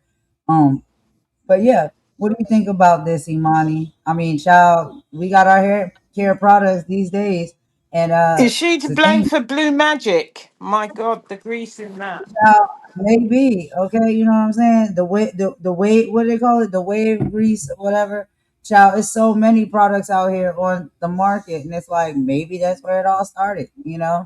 And I know the relaxers. I know she's one that was the leading woman who created like relaxers, perms of that nature, if that's what you call it, relaxer or perm, to straighten black hair, right? And again, like you were saying, it was for economic opportunity, right? You had to look a certain way. If your hair was a certain texture or it looked a certain texture, you being a black or African American person, then you would be less likely to probably get a place within, that job space that you wanted to be in.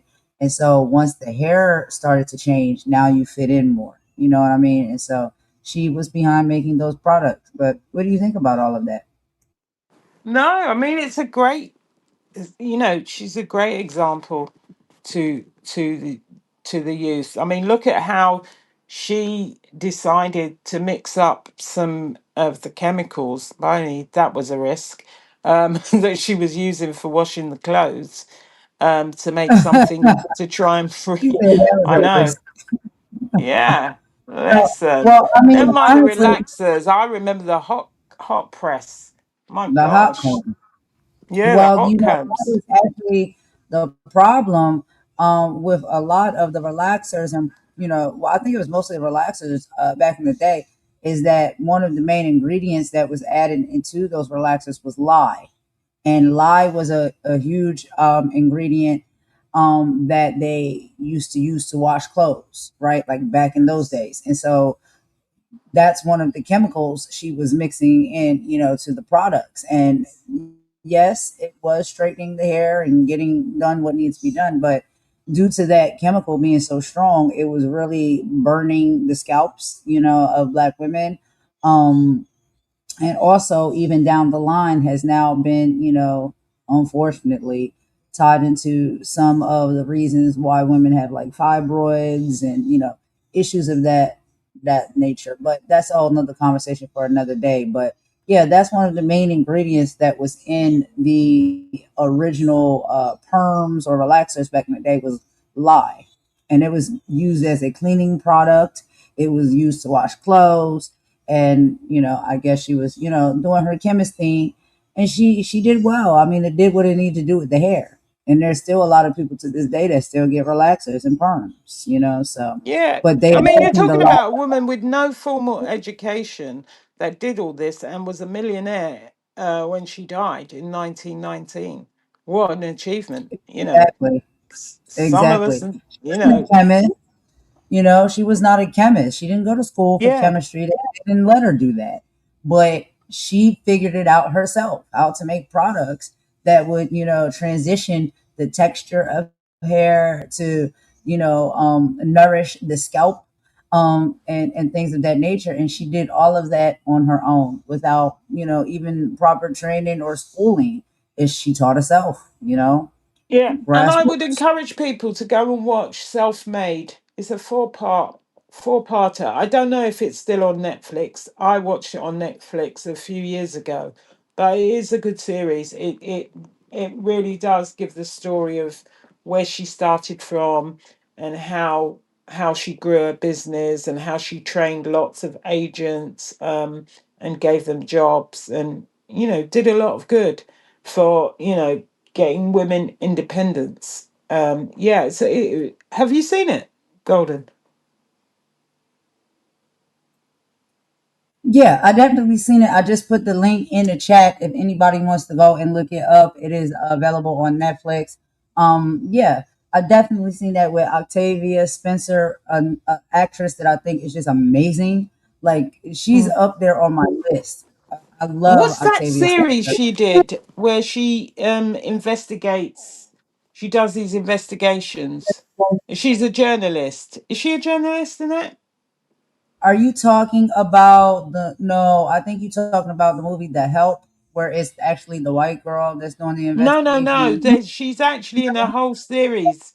She's actually in a whole Oh, series where she's investigating. I don't know whether it's a disappearance, and I think there's about 3 seasons of it. I can't remember what it's called. I is it new? will have it.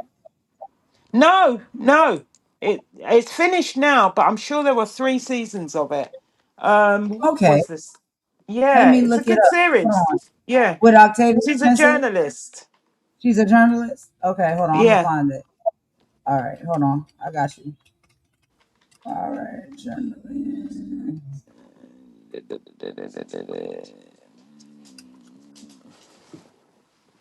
All right, let's see what we got here. Mm-mm-mm-mm-mm. Poppy Parnell. Octavia Spencer starred as investigative journalist and true crime Yeah, truth podcaster be Poppy told. Parnell. Truth be Truth be told. told. Yeah, yeah, that's it right there. Okay, that's So another good one. I'll share that too. All right, hold on. yeah, I think there's I three have to check that seasons. out. Yeah. It's a Okay, I've never seen that. I'm gonna check it out though. Yeah, it's good. Really good. Truth Okay. be told.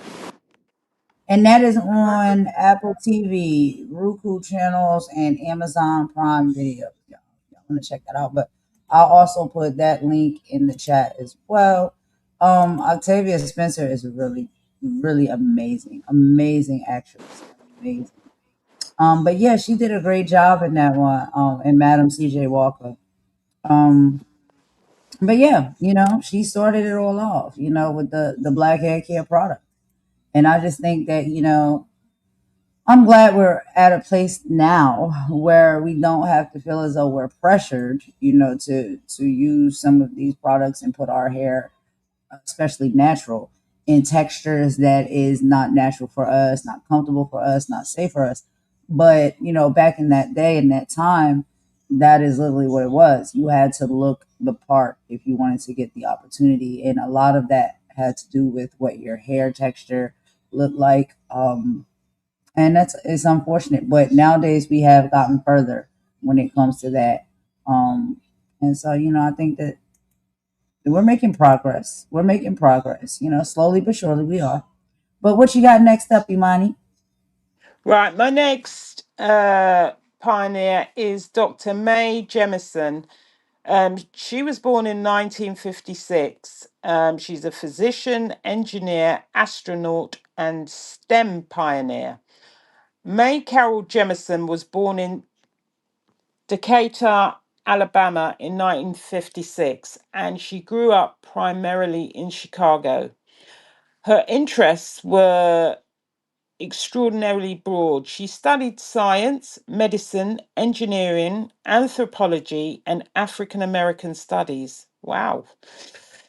She went to Stanford University and she got in when she was only 16, graduated with degrees in chemical engineering and African American studies. She subsequently earned her medical degree from Cornell University. Before NASA, Jemison worked as a physician and served as a Peace Corps medical officer in Sierra Leone and Liberia.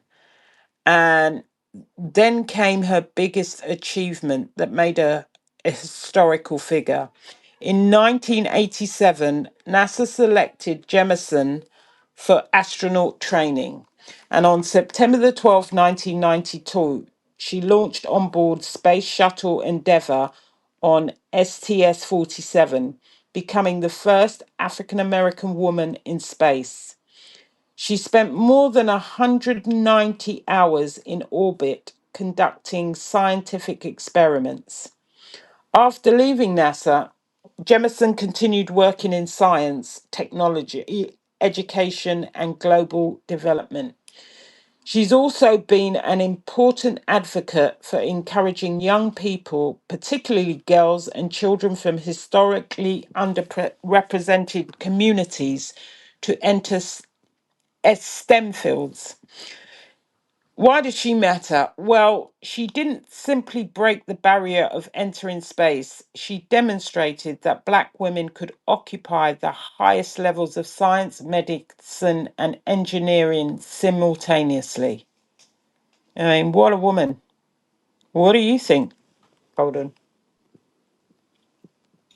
Like you said, girl, and what we have been talking about throughout this entire live has just been it's been really great for me because it brings me a level of pride, And so, like you were saying, she basically showed the entire world that Black women just don't belong in the conversation.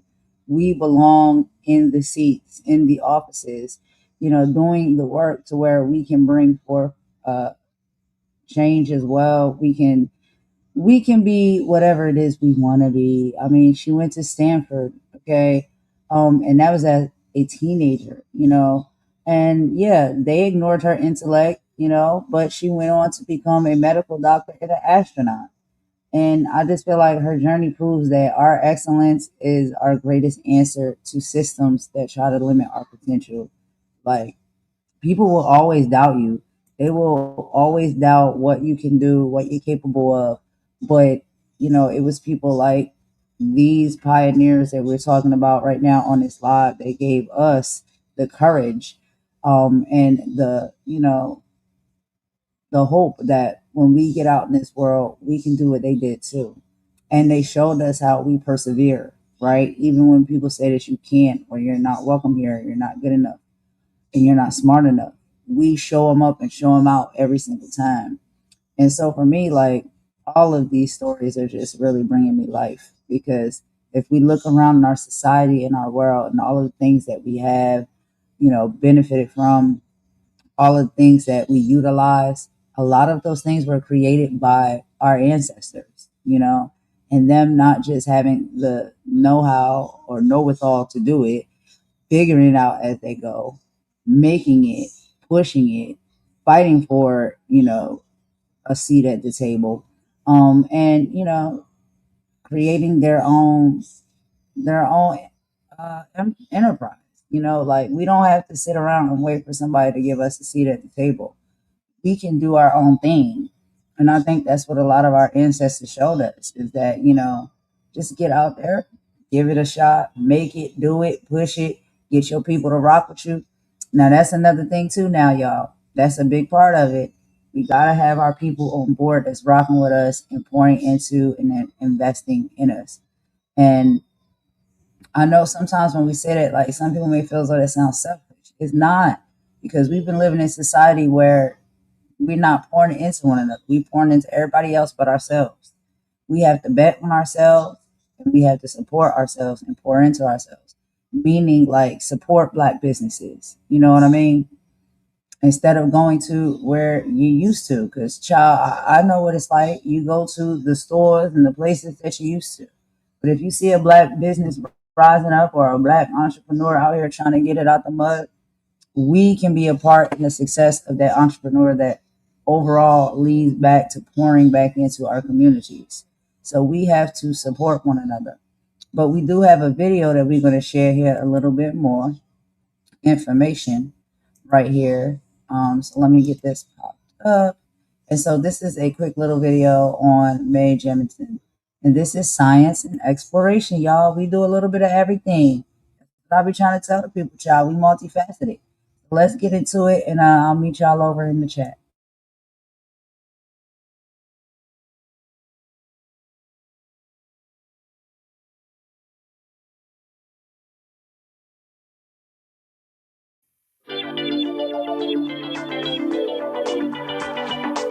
Dr. Mae C. Jemison always believed in following her dreams. In fact, she followed her dreams right into space.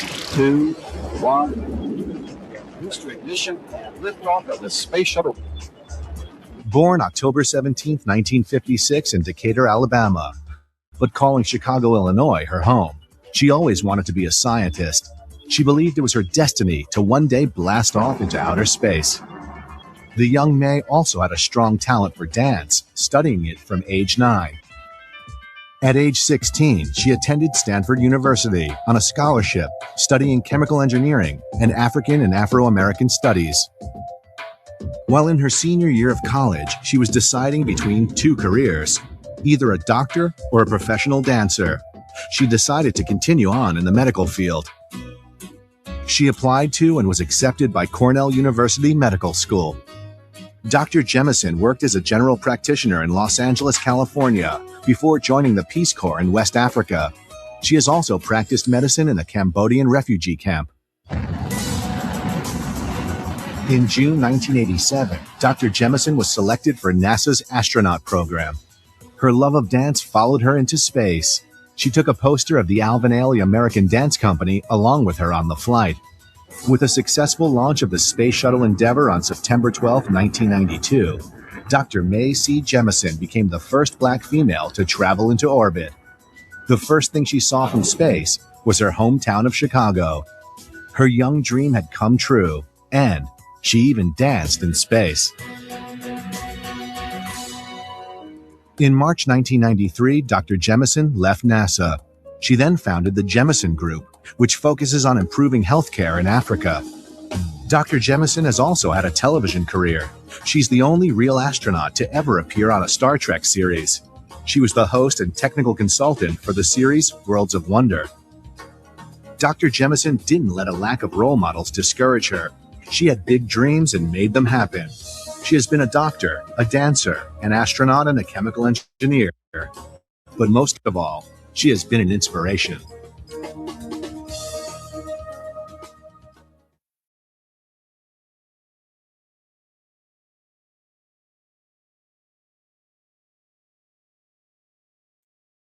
All right, y'all. So thanks for rocking with us for that quick little video right there.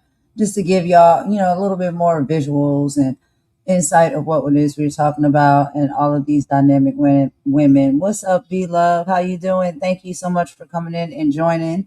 We appreciate that. How are you doing today? I hope you're having a wonderful Monday. It is the top of the week.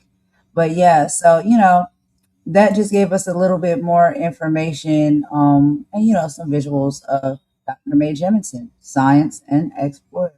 So what do we got next up on the docket, Imani? Unless you got a few things you want to add to this before you move on. No, I'm good. I'm good. I will just move straight on to Shirley Chisholm, politician, educator, and a presidential candidate. Born in 1924, left us in 2005. Shirley Anita St. Hill Chisholm was born in Brooklyn in 1924 to parents who had immigrated from Barbados. Before entering politics, Chisholm worked as a teacher and became deeply involved in community and childcare issues. In 1968, she made American political history by becoming the first Black woman elected to the US Congress. She represented Brooklyn for 7 years. Her congressional slogan became famous: unbought and unbossed. Chisholm wasn't interested in quietly occupying a historic seat. She wanted to use her political power. She fought for programs addressing poverty, education, childcare, nutrition, and economic inequality. She was also a founding member of the Congressional Black Caucus. Then in 1972, she attempted something that had previously seemed unimaginable. She sought the Democratic nomination for President of the United States, becoming the first Black candidate to seek the presidential nomination of a major American political party, and the first woman to seek the Democratic presidential nomination. Her campaign faced racism, sexism, limited funding, and opposition from parts of the political establishment, including some people who might otherwise been expected to support her. She ultimately didn't win the nomination, but her campaign changed American political history. Chisholm showed that representation wasn't simply about getting a seat, it was about using that seat to challenge the system. Wow. Another pioneer, another trailblazer. What do you think? I know your mama talks That about her all the time. all the time. Yes. What an activist, you know. And this is what we talk about, this is what we stand for, this is what we fight for. This type of level of energy, right? And you know, we cover the politics and the, you know, the government and stuff over here. But Shirley Chisholm, you know, she gave us one of the greatest models in history. Unbought and unbossed. She refused to let political machines dictate her worth. And that's what I'm saying, y'all. These politicians and our, you know, governmental structures, a lot of the time, they're trying to dictate us and what we can do. We don't live in a dictatorship. We live in a democracy. It's about what we want, not what they tell us to do. And yeah, she did run for president in 1972 while facing assassination threats. I'm not surprised, right? Debate blockades and political sabotage from both Caucasian politicians and black male leaders. Okay. So when it comes to being a black woman, you know, you're facing a lot of things that you have to fight against. You know, it's not even just people that don't look like you, but it's males sometimes in our race or whatnot that are intimidated by us as black women. And, you know, they'll fight against you as well because unfortunately they didn't get their proper seat at the table and all of the rights that they deserve and are yet still fighting for it. But women, they kicked down the door and they said, no, no, no, no, no. You're not going to tell us no. We're going to scream and shout and do whatever it is we need to do. And we're going to do, you know, and get our place. And so, you know, I think there is some animosity when it comes to that between black men and women, but that's a whole nother conversation for another day. But anyway, when she said, if they don't give you a seat at the table, bring a folding chair. Sit at that joint, no matter what, okay? Or sit back and just watch. But anyway, we do have a clip that we're going to show. Y'all can see that up here on the screen. So let's go ahead and get into that, and then we will meet y'all over in the chat.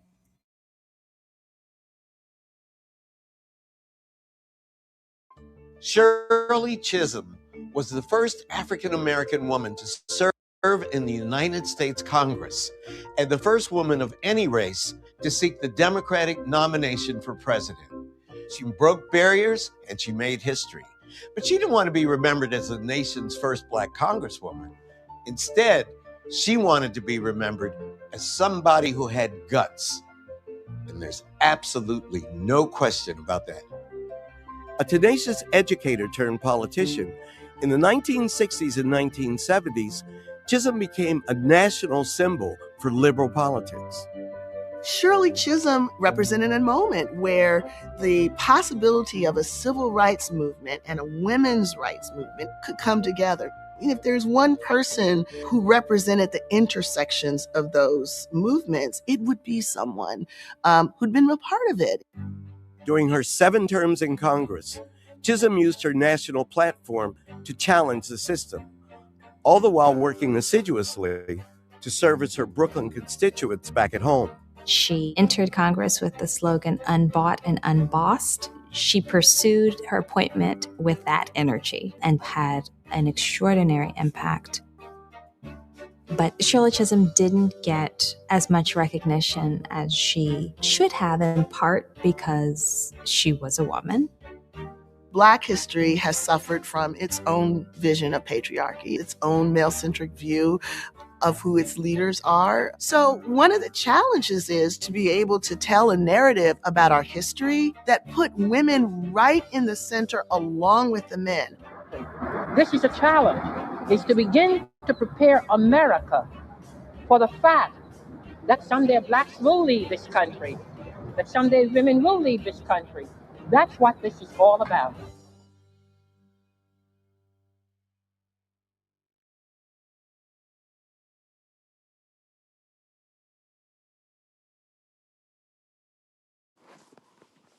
All right, y'all. So that was just a quick little video. I wanted to play like so much more, like a longer one, but I ain't want to keep y'all too long. So I found a shorter one just to wrap it all up. But What do you think, Imani? I'll let you go first. You know, so powerful. Yeah, powerful. Like you said, first woman elected, black woman elected to the U.S. Congress. Went for a presidential nomination. Didn't see barriers to what she wanted to do.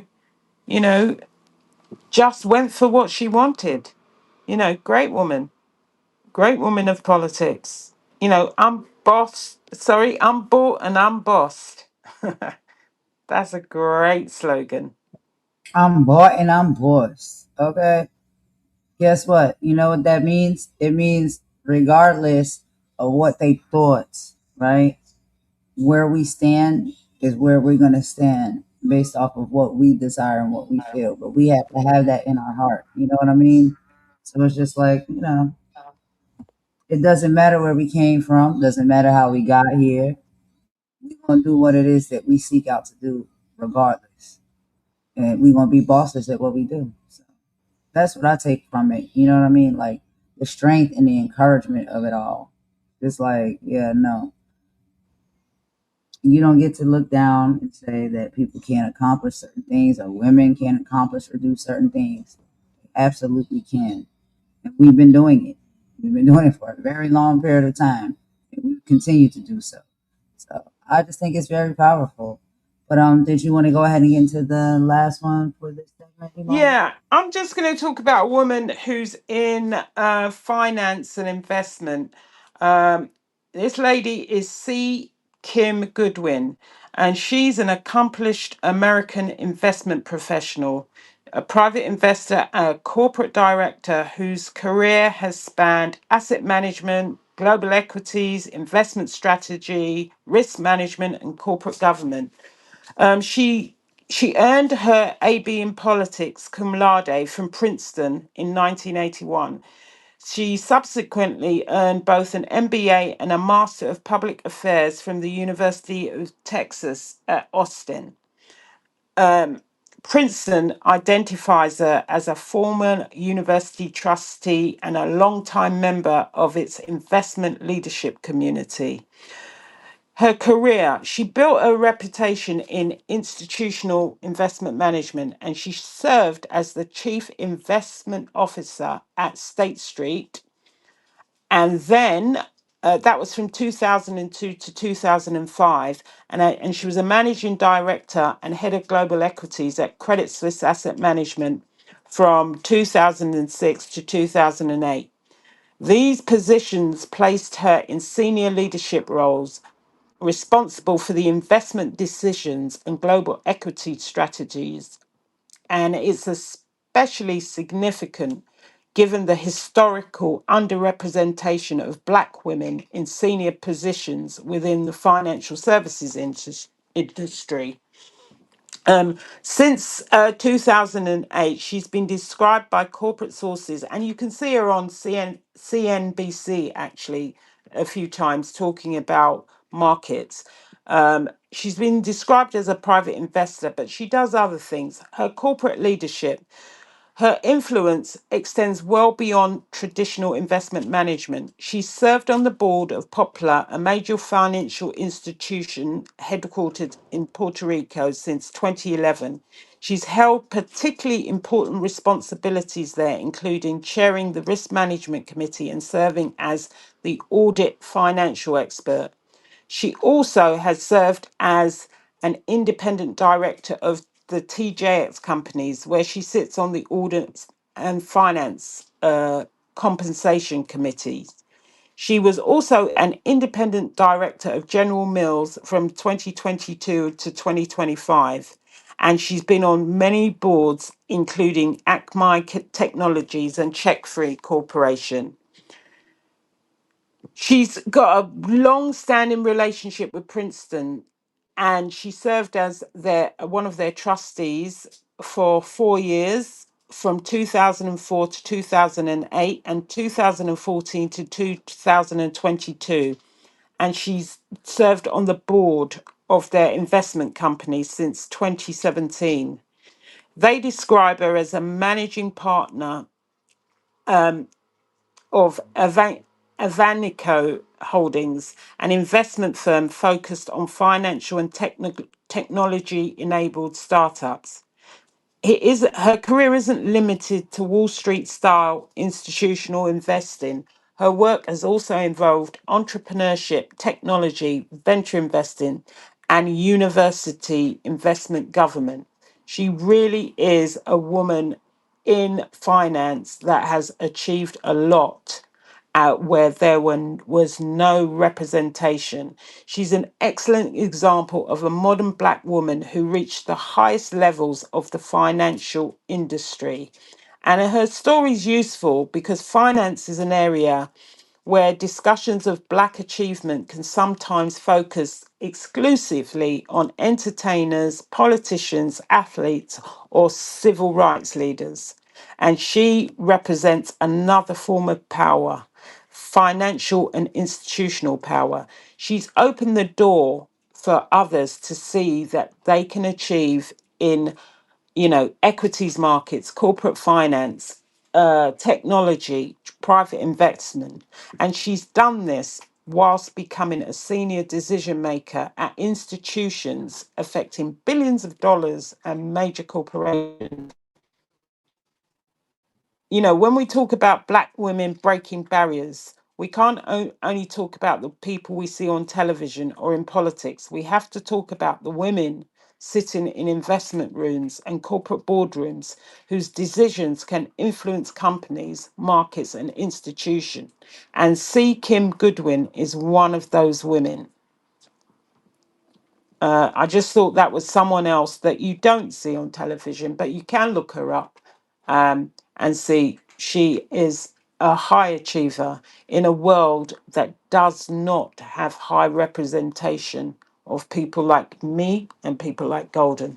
So I thought it was good to bring someone who is not in the newspapers. She can be seen on some of the financial programs like Bloomberg and CNBC from time to time, but people like that are not given their flowers because they're not out there, you know, on social media, you know, tooting their horn all the time. And that's it.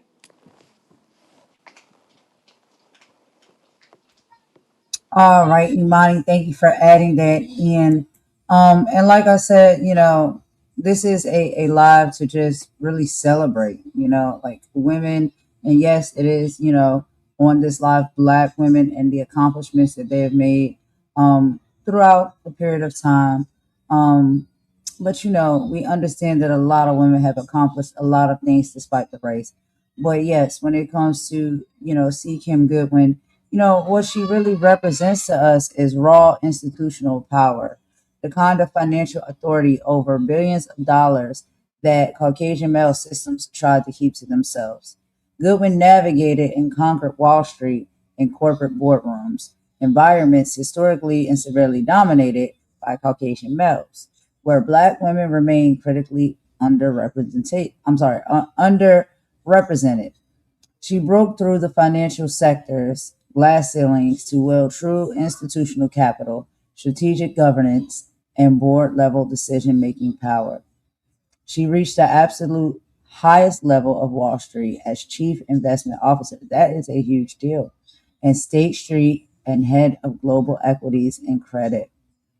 Her work on major corporate boards proves that Black women belong at the highest levels of global capital, risk management, and governance. We should never allow ourselves to feel as though we're not worthy to be in these places and spaces and walk through these doors. And while we don't have a video here for this awesome woman, we are going to go ahead and take a quick song break. And then after that song break, we have our next topic that we're going to get into, which is our next tier of women that, present a bit differently. There's a different story behind what we'll be showing you when it comes to those women. But we wanted to start off with these first. So let's go ahead and play this quick song, y'all, and we will be right back.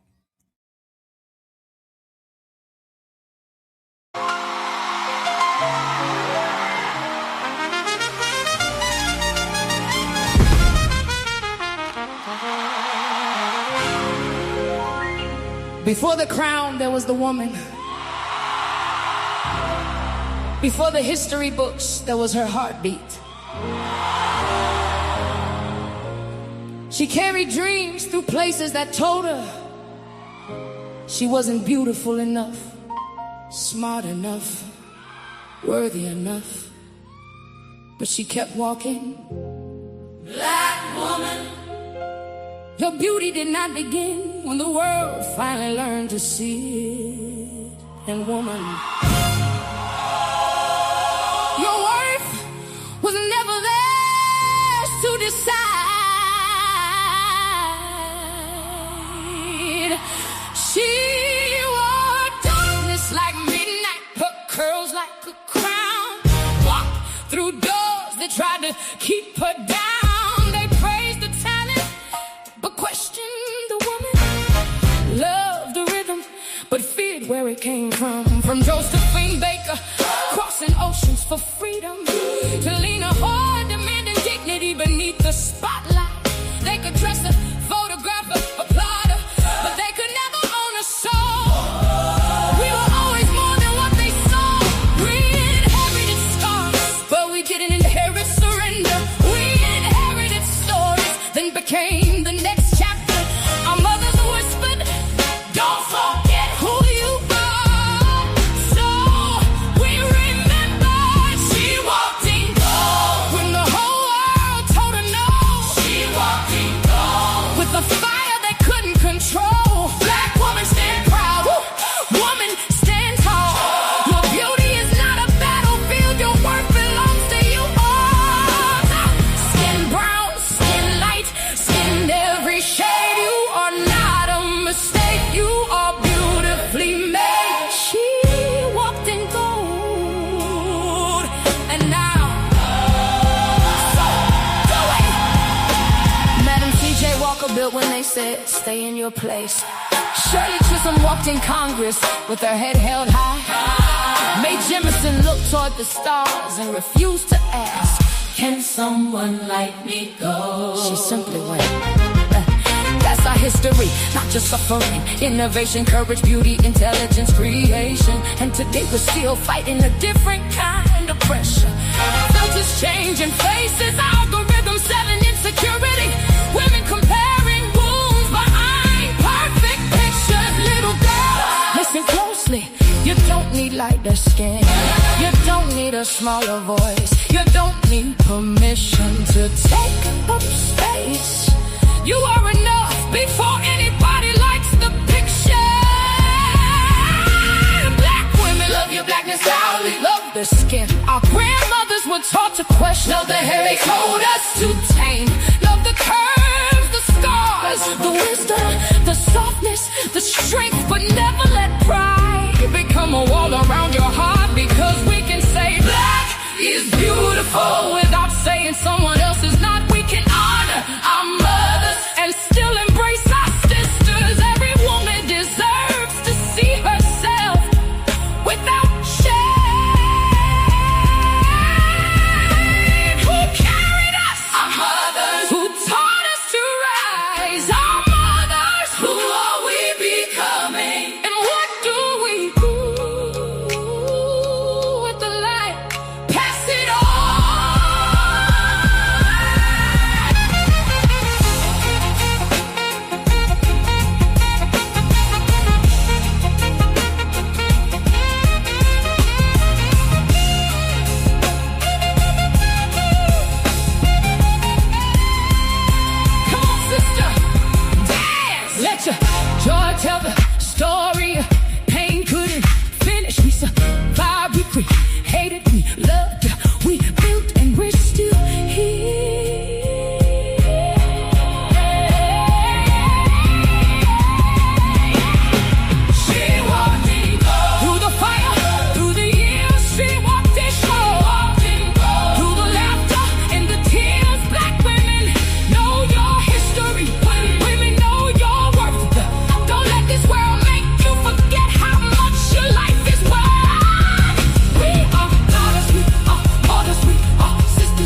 women history remembers,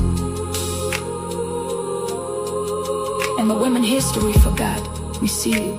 To the little girl still learning to love her reflection, you are beautiful. To every black woman who survived what should have broken her, your story is sacred.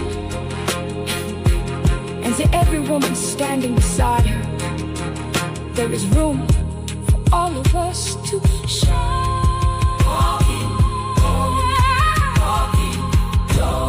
Don't wait for the world to tell you you're worthy. Live like you already know.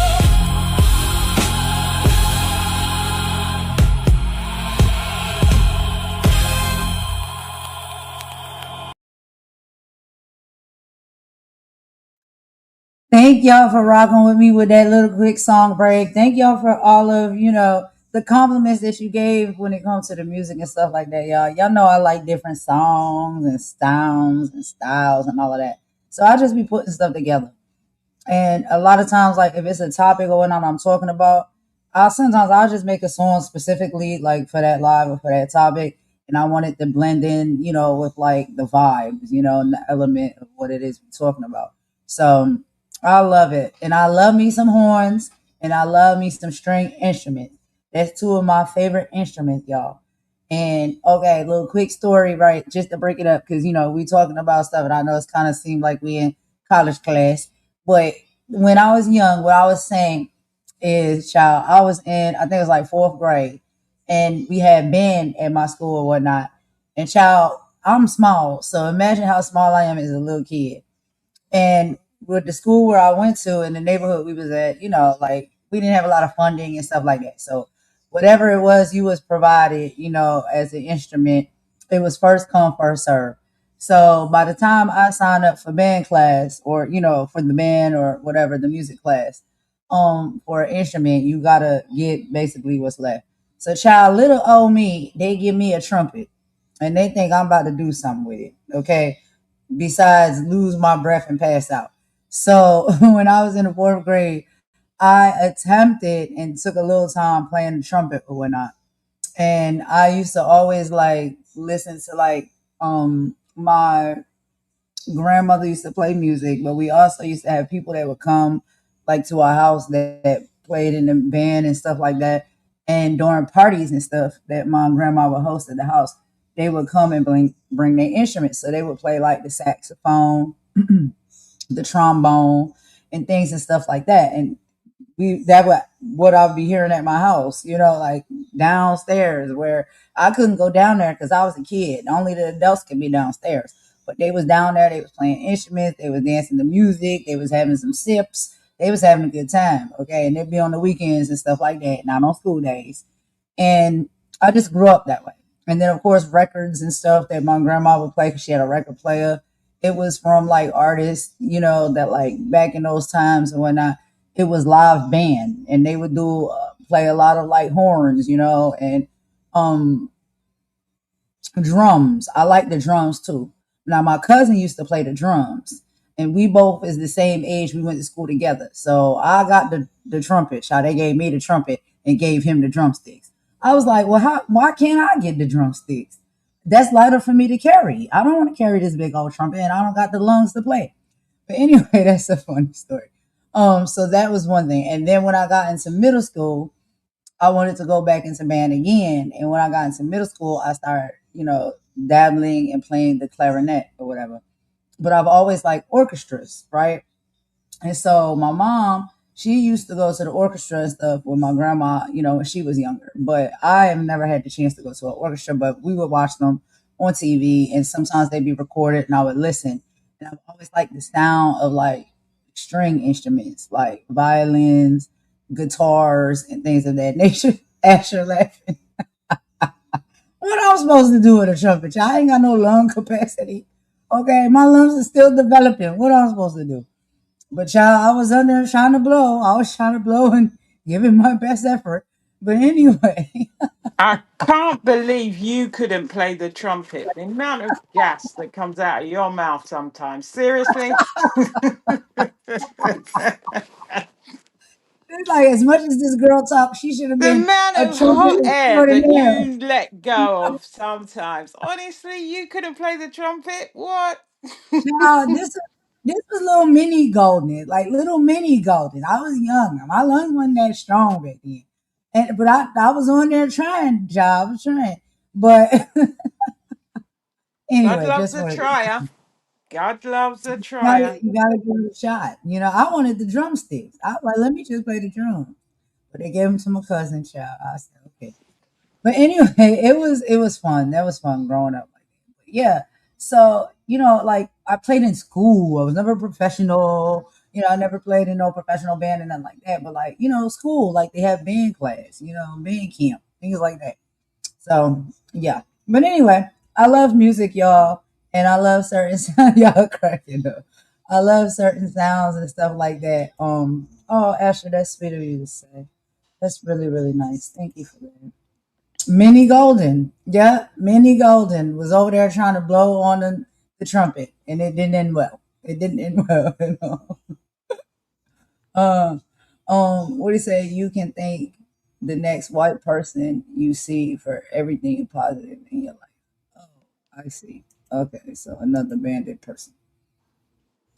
Please do not come in here and troll our channel and troll our chat. Like, look at the laughing emojis. Like, we're having a good time up in here. Like, don't come up in here with that type of energy. Like, I can't. You want to hear me play? Oh no, John. I don't even know. I don't even know if I can. Well, maybe with the lungs I got now, maybe I can do better. But then again, I smoke cigarettes. So, I don't know. We can't be sure. I might be right back at Little Minnie Golden with the lung capacity, but I'll give it a shot. But yeah, I just like string instruments. That's why I'm like, yo, shout out to Star. Star plays a mean bass guitar for real. And I told her, I was like, girl, you are so small, and I don't know how you play that guitar because it looks so big. I don't think I'd be able to do it. Now I tried to play the acoustic guitar one time, and I was just strumming on it, strumming on the strings and whatnot, you know. And I was like, this sounds good. A B C D E F G. Like I could play that. But I really like orchestra, and classical music and stuff. And so, I like that, But anyway, moving on, y'all, because y'all know I'll talk forever. But I didn't want to bore y'all too much, with the content. I'm like, all right, we can pop in for a little bit of chitty chat, chat, chat. But we do got a little bit more to get into. Then I can let y'all get up out of here because we already went over time anyway. You said you got to all jam together on live or make a video. Maybe, Daisy, I love gospel too. I do. Me and Mama. And we sometimes try to incorporate like that sound and vibration and whatnot to our music. It just do something for your soul. For me, and like I said, like, I don't necessarily subscribe to religion anymore. And I don't necessarily go to church anymore. But when I was younger, that was the thing. Like, there ain't no question about it. You going to church. And one of the things that I realized, like when I used to go to church, that stuck with me the most was when the choir started singing and the band started playing and stuff like that.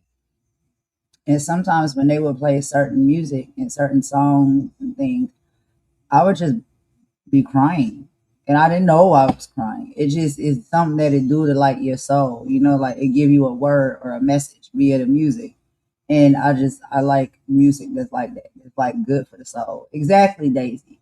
Music that is good for the soul. We love say gospel, yes. Exactly. And so it's just like something that is just like move you. And so I just felt like if I can find sounds or whatnot and put sounds and stuff together that move you, but also put like powerful lyrics and attach them to one another. Y'all, not me out here getting my secrets away. Alrighty, Imani, let's get back into it, y'all. So on this segment right here, excuse me, y'all, that we're gonna cover. And we're only gonna do just a few, like just probably two or so like that. Because I don't want to keep y'all too long. And I know we've already went over a little bit longer. So let's go on here, y'all, and pop into this. Ooh, ooh, ooh. I'm out of breath already. See, y'all saying I can play the daggone trumpet. I'm already out of breath from just talking. Anyway, so we do know that historically, or maybe if not, there has been a era back in time where, there were, and this is literally what it is, biracial people that, presented more so and looked more so like they were Caucasian, right? And so because of that, they were able to navigate back in those times in a way where they could pass to be Caucasian. And so because they, had the aesthetic to be able to do that, it did, warrant them, better opportunities, and safety, and, all of the things that come with it. And we're talking about like 1916, 1994, right? So I have a few women, right? Black biracial women, that I wanted to showcase today and tell y'all about, that were actual women that did successfully pass as Caucasian, and just listen to a little bit of their story, from beginning to end. So one of the first ones, y'all, that I'm going to talk Sorry, to. can I just say that I know they used to call it passing as they used to call it passing as white or passing as Caucasian. I'd call it passing to survive. And they were black women crossing the America's color line, passing to survive, I'd say, you know. Of course. Yeah, thank you for adding that, Imani, right? Okay, because we want to add context to the reasons why, some of these choices were made, right? And as Imani said, a lot of it had to do with picking a side, which y'all know I don't like to do. But literally, it was about survival back then, as far as picking a side, right? And even if you have, you know, in your heart you love the fact that, your dad is this race and your mother is that race, and that brings meaning to you. What does the society see? What does the world see, right? And how can you navigate through that world and that society? You're like, you don't know, like, what they're going to see more in you than what you know yourself to be. Like, it's not about you having a good heart, it's not about you being well mannered, it's not about you having, the skills or abilities to do the job that it is that you're looking to get. It's about this world and this society is looking at you like, well, how do you fit in here based off of the biases that they had at that time? Like, if you're black, you get treated one certain kind of way, and if you're a Caucasian, you get treated another type of way. And if you are someone who is biracial and you're in the middle, and where they looking at you and they're like, they can't really gauge, well, what really is this person? What do we see? If someone says that they're passable, that means that the world and the society sees you and your aesthetic and the way that you look being what? Majorly looking like you could be Caucasian. That means you pass. Like, you jump over that hoop because of your aesthetic, how you look. But that's not a you thing. It doesn't matter how you feel, who you love, because of course you're gonna love your parents. You're gonna love your parent that may be Caucasian, you're gonna love your parent that may be African American, whatever those mixes may be. You love your people and you love yourself, but how does the world see you? And at times back then, you had to make certain choices. You had to make certain choices to have better outcomes. But Imani, go ahead. Yeah, yeah, it was better access to things like education, employment, housing, professional opportunities, and safety. And that racial segregation, otherwise denied at that time, it could come, and it did come sometimes, at enormous emotional and family cost. But that was the way it was, wasn't easy. Not one bit, and then now you're putting people black backs against the wall because, they're basically feeling like, yo, I have to survive. I have to be safe, but I want the opportunities that I believe that I'm deserved to have. But, the society is not making it a level ground here. You know what I mean? They're not making it equal opportunity.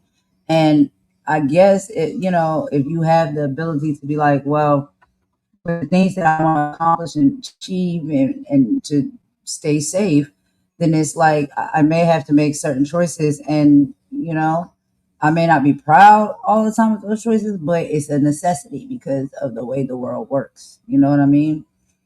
So let's go ahead and get into this real quick, y'all. The first woman I want to talk about. So the first woman I want to talk about is, let's get into it right here. Bella DaCosta Green, from 1879 to 1950. She was a curator and a librarian. Her life and achievements, okay? Bella, I'm sorry, born Bella Marion Greener to prominent African American activist parents, she managed and built a personal collection of financier J.P. Morgan, eventually serving as the director of the Pierpont Morgan Library. She became one of the most powerful and influential figures in the global artwork. But here were her struggles and her reality. To achieve her position, Green had to pass as Caucasian, claiming her darker complexion was due to Portuguese ancestry. Not even African, but Portuguese. Anything else will do. She lived in constant fear of exposure, cut ties with members of her family, and sacrificed her public heritage to access opportunities to nod to Black professionals.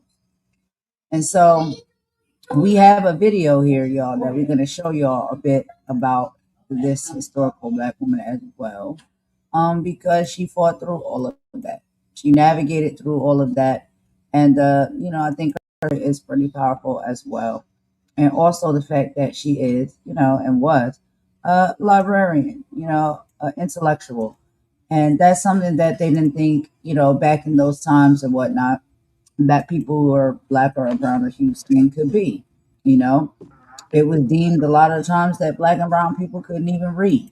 And to think that you know, become a librarian in a place where all of the literature is at, then you absolutely probably know how to read. Imani? But you did say you talked about her father, didn't you? That he was the first black graduate of Harvard College and a prominent educator and lawyer and a racial justice activist. So her father was highly educated, and his name was Richard Theodore Greener.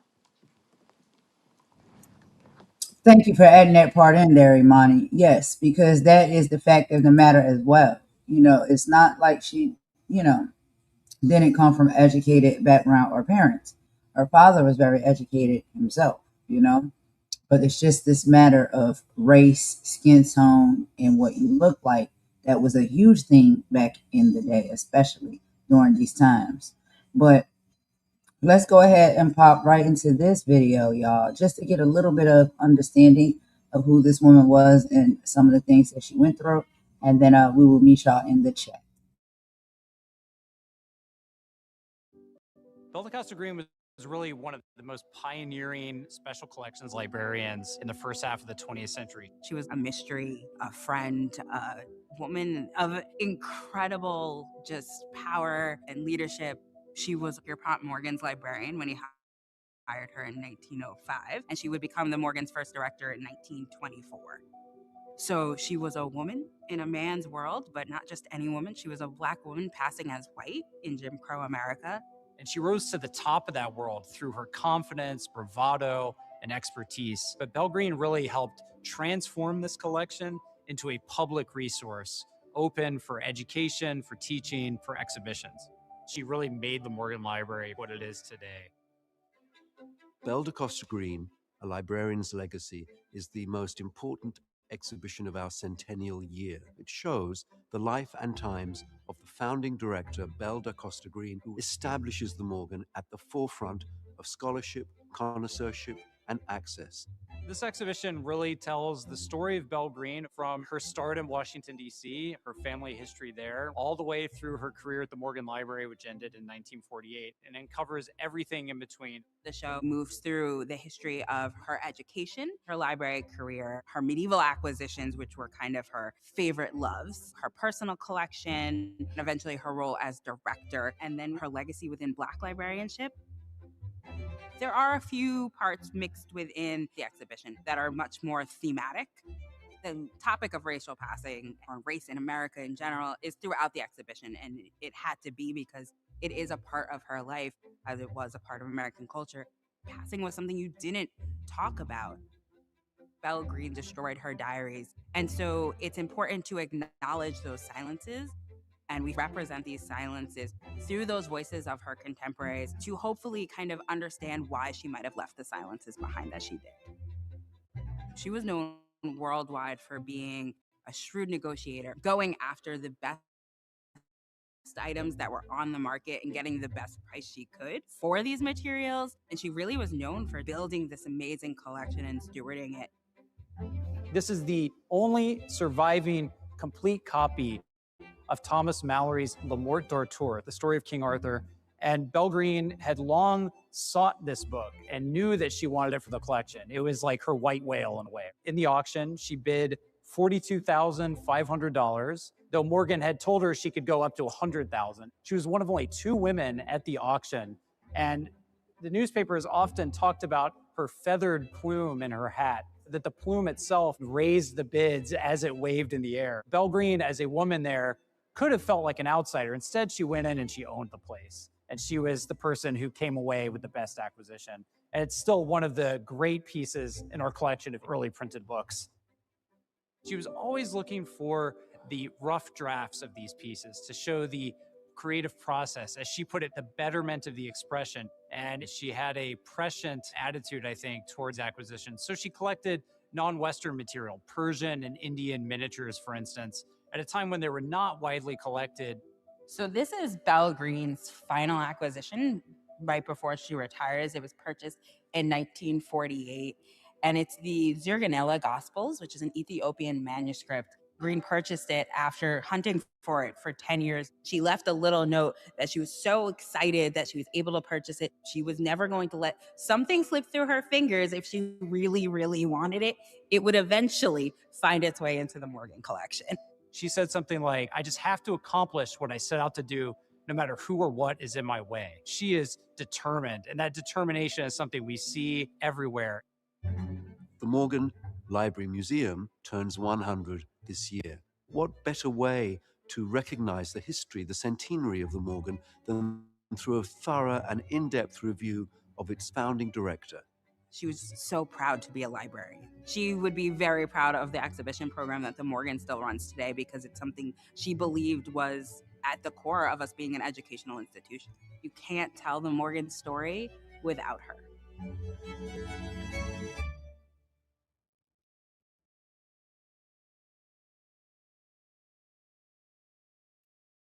All right, y'all. So that was just a quick little video that I wanted to play for you to give you a little bit of more background about, one of those ladies that actually was, very much important part of our history, right? And set the tone when it comes to us speaking about the history when it comes to these women, and we cover other, individuals when it comes to history over here too. But today we're doing women. They really set the bar and the tone for where a lot of us are at right now, right? The things that we are able to do and the things and the opportunities that we are able to have. It was because of the braveness that they had, the choices that they made, the strength that they had to, stand up and fight against a system and a society that was telling them that they're not allowed in, that they can't do it. And they fought against that. And I think that's very powerful to me. And it's appreciative to me because these are the ones when we speak and we say things like our ancestors. These are our ancestors in some shape or form. And no, it's not to say we went through our family tree and we know that we're directly related to these individuals. But these are our ancestors. These are the pioneers that we wouldn't be in the place we are today. We wouldn't have, the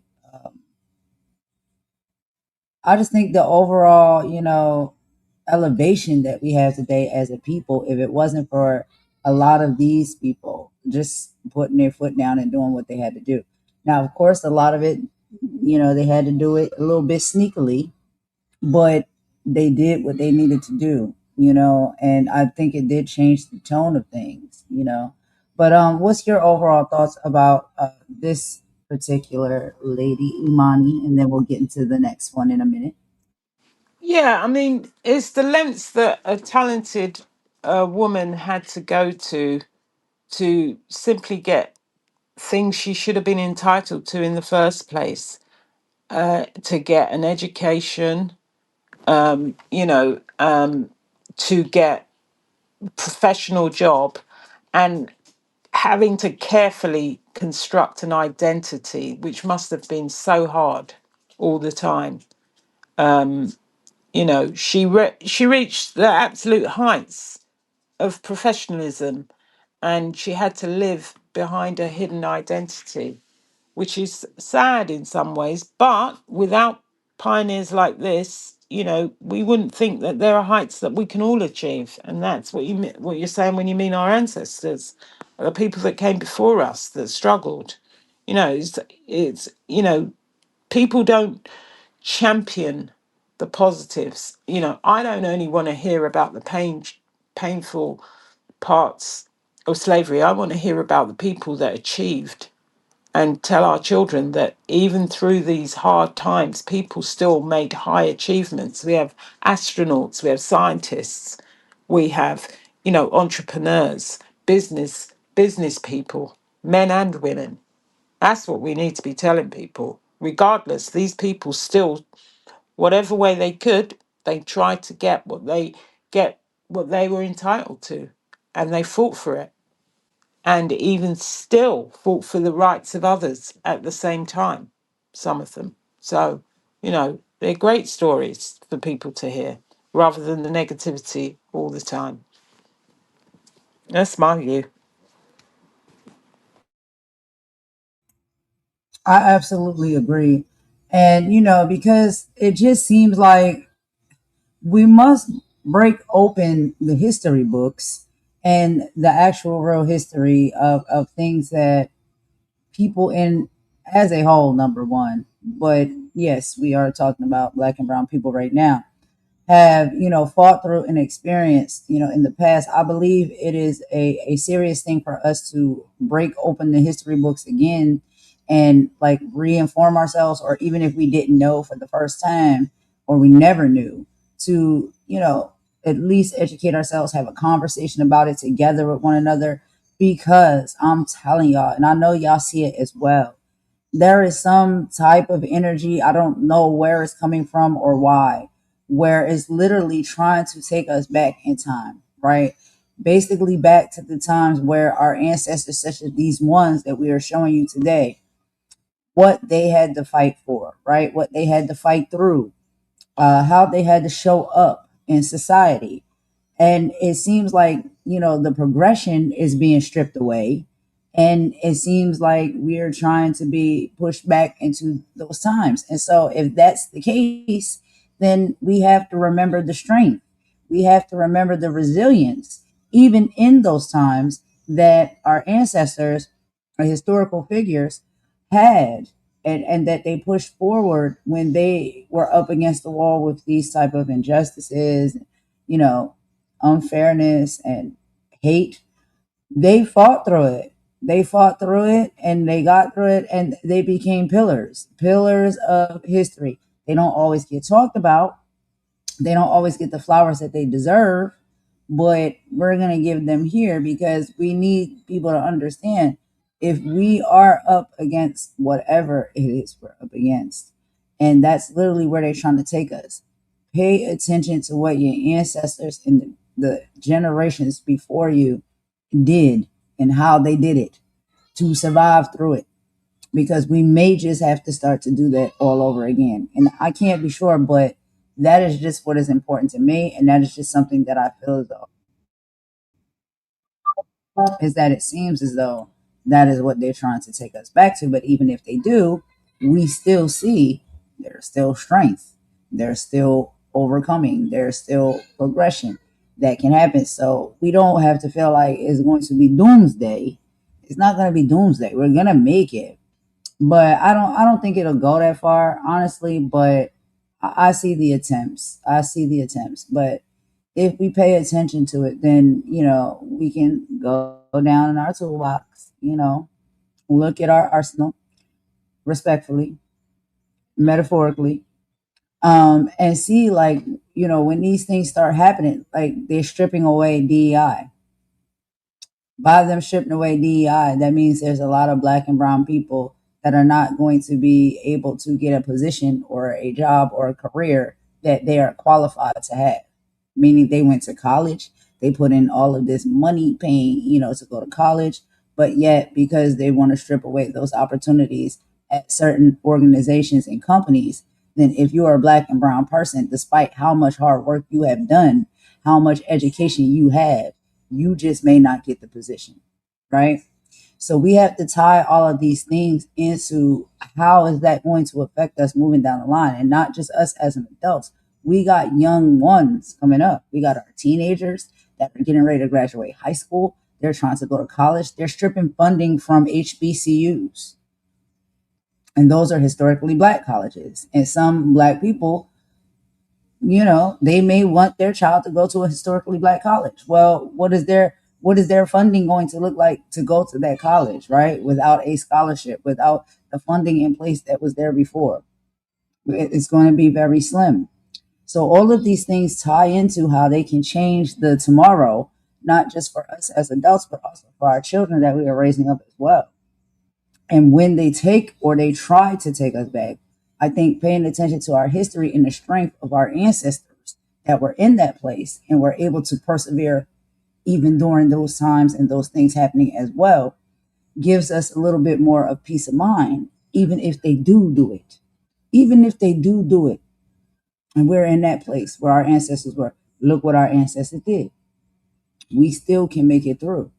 And I think it gives us a level of like hope to where it's like, whatever happens, we gonna be all right.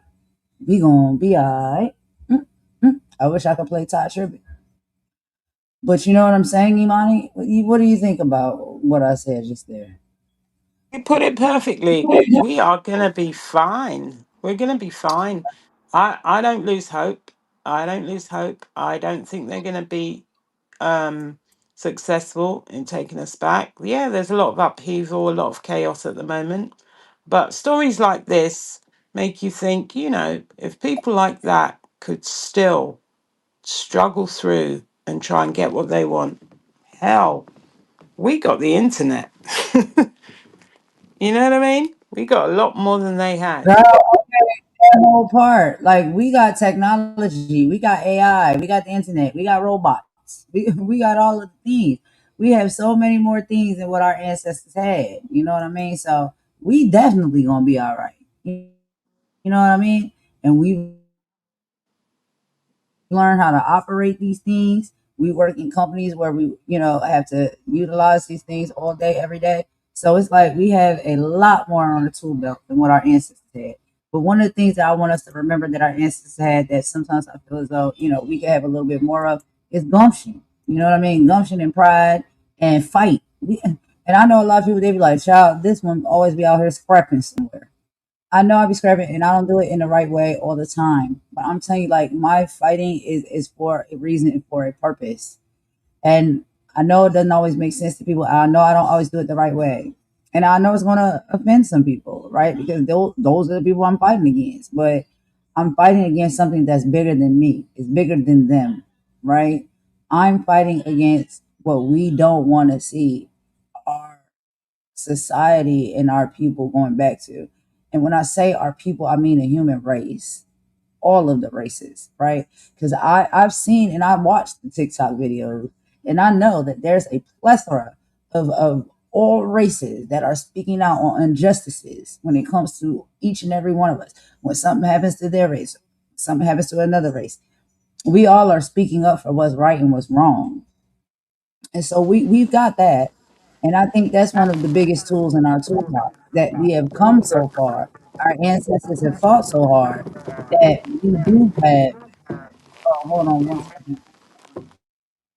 We do have a mindset that is like we see each other as equals. We really want to.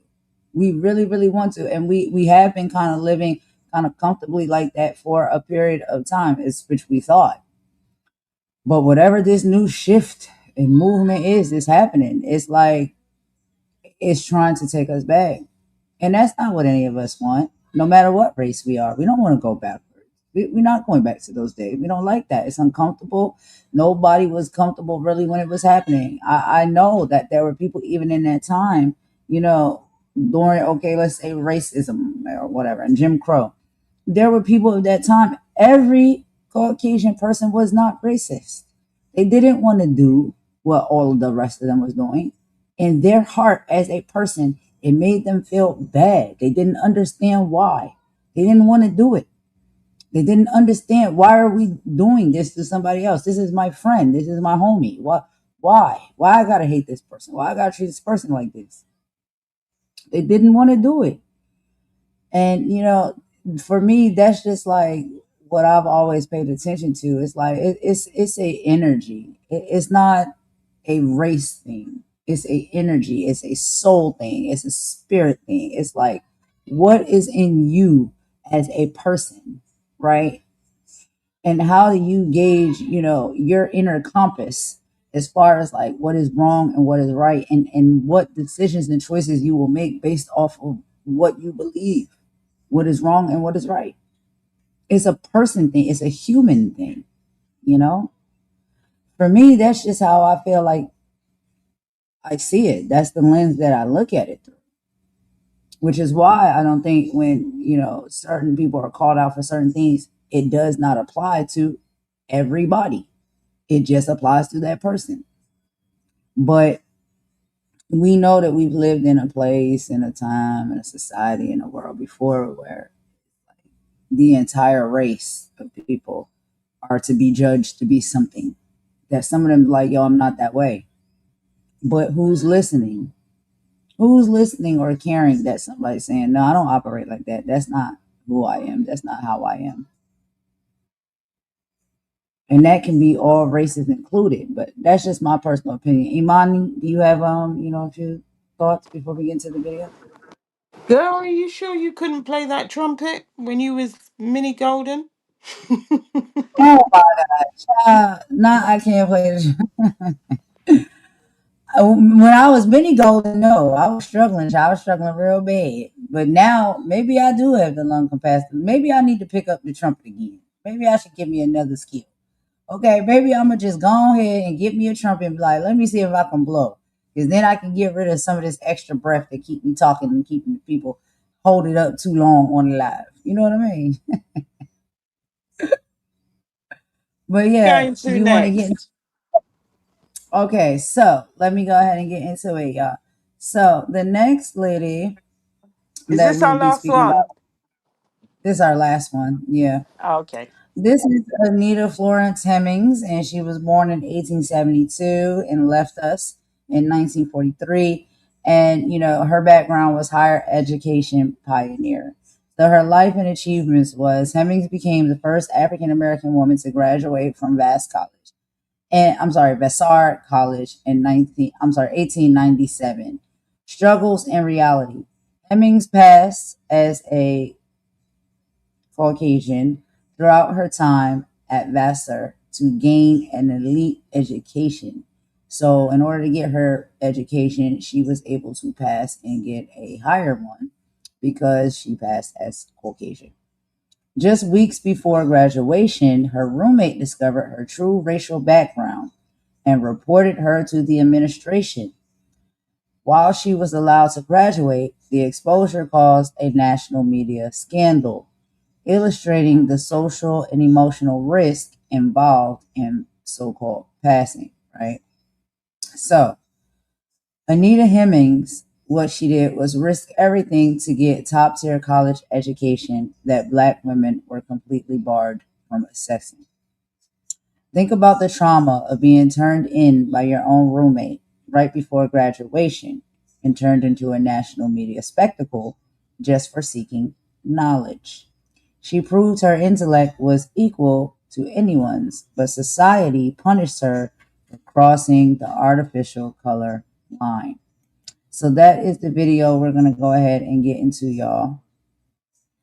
And I will meet y'all in the chat per usual. Y'all let me know what y'all think about this and what y'all think about most of what y'all think about most of these topics. And Imani, do you have a few things to add before we pop into the video? No, I just wanted to tell them that she studied Latin, Greek, and French. Oof, wow. And participated in the college choir. Um, and imagine becoming a national story. And she later worked in the Boston Public Library and married physician Andrew Jackson Love. Um, you know, imagine having to go to those lengths just to get an education. Passing between Exactly. two worlds to have access to opportunities that were closed To while knowledge. being separated from her own family, you know, and her Right. community.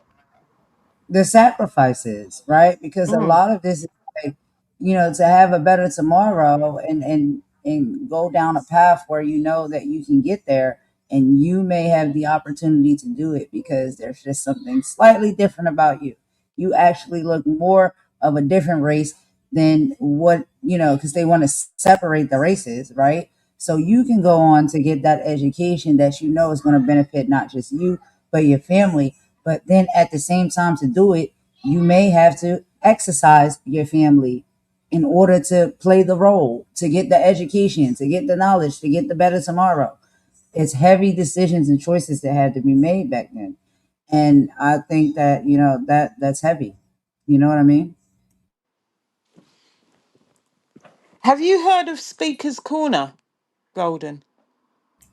No, what is that? Right, Speaker's Corner is in London. It's a place where they used to be every Sunday, people go and they talk about what they want to talk about. I think I'm going to take you there when you come to London because they Take get me up on there. podiums. Go Well, there. it's not so, Take me it doesn't there. exist now, but it used to exist before. But people used to go there and rant and talk about all the things that they wanted to talk about politically and just get on a Oh, podium, stand on a box and speak. I reckon you could stay there the whole day oh my just God, for the not the water whole day. break. Just no water included, child. I don't even need No, no water. I would pass you water, but I reckon you could do a whole day there. You gotta get it off your chest. You gotta get it off your chest. That's right. And it's right near a big shopping centre. So it's Hyde Park.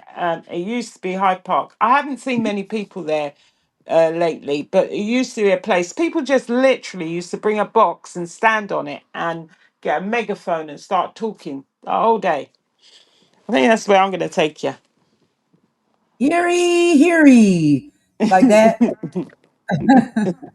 You got an announcement? And then it was like 3 hours later. 3 hours later.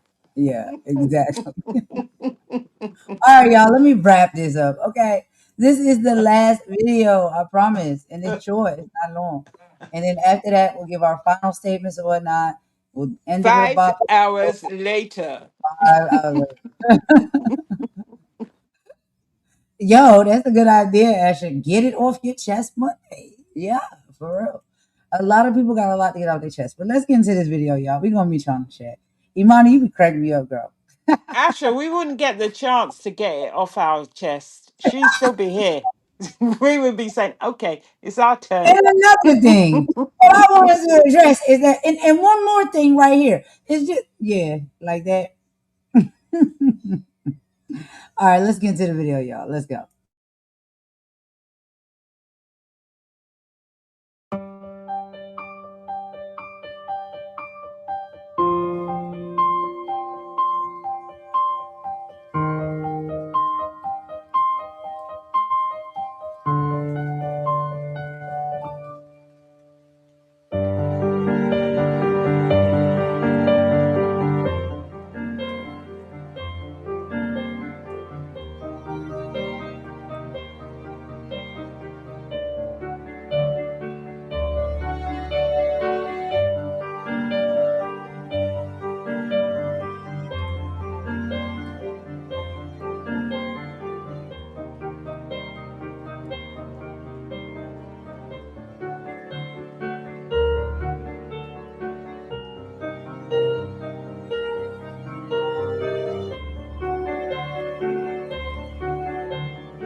All right, so that was just a quick one, y'all. I told y'all I was gonna make it real quick.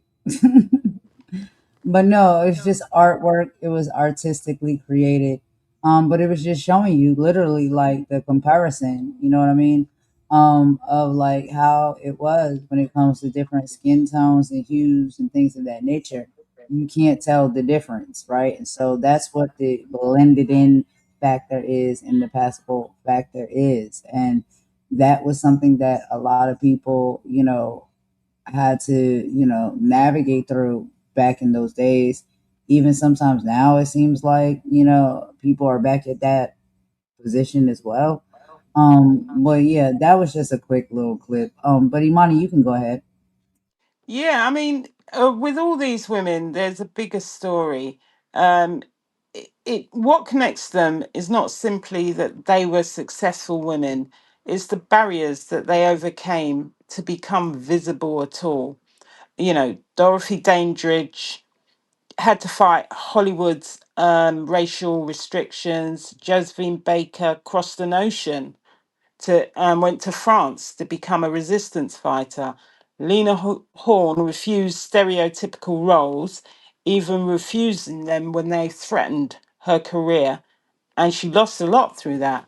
Madam C.J. Walker built an economic empire for herself and created opportunities for thousands of other black women. Mae Jemison entered worlds of medicine, engineering, and space exploration. Shirley Chisholm challenged both racial and gender barriers in American politics. C. Kim Goodwin, a powerhouse in investment where there's underrepresentation of Black people. Bell, Bella DeCosta Green, she navigated segregated society while becoming one of America's most influential librarians and cultural executives. And Nita Hemmings, she risked exposure to obtain an elite education. And these women, they didn't simply just fight individual prejudice. They confronted systems that attempted to decide in advance what a black woman could be, where she could go, what she could study, where she could work, where she could perform, who she could marry, and what role she could play, even how openly she could identify herself. Is a historical thread that can tie, that ties success, struggle, and finally achievement. And I think we need to look at this and, give these guys their flowers, because you don't really hear things about these women. You don't hear a lot about these women and what they went through to get to where they wanted to.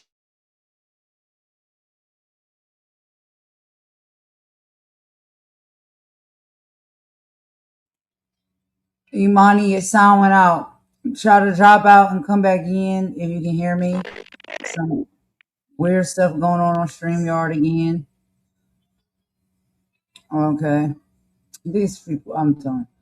But all right, yeah. So, exactly what Imani was saying, and I'm gonna let her finish when she comes up. I do have one last little clip I want to show y'all if y'all haven't seen this movie.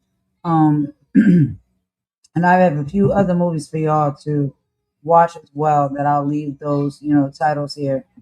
So basically, there are a few films that you can watch. I heard in the chat that, I believe Asher said it was the movie Passing that was in 2021.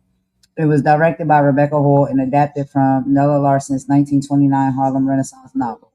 It stars Tessa Thompson. I love Tessa Thompson as Irene and Ruth Negga as Claire, two childhood friends who reunite in the 1920s in New York. Claire chooses to live full-time passing as white and is married to a wealthy, openly racist white man, exploring identity, jealousy, and social confinement. We also have classic movie Imitation of Life. Okay, Imani's back. Okay, you're back, girl. You can continue. Yeah, I think we should celebrate this because we don't hear the success stories. We just hear about the gloom and doom all the time. And there's a lot of success stories out there, men and women, and we'll try and show you them as we go along. But don't forget to watch Self Made, the life of CJ Walker. Don't forget, it's great. 4 episodes. It's a good story. Yeah, and that's really all I've got to say. Just have a great week. Stay blessed. We're way too blessed to be stressed. And over to you, Golden, for your closing statement.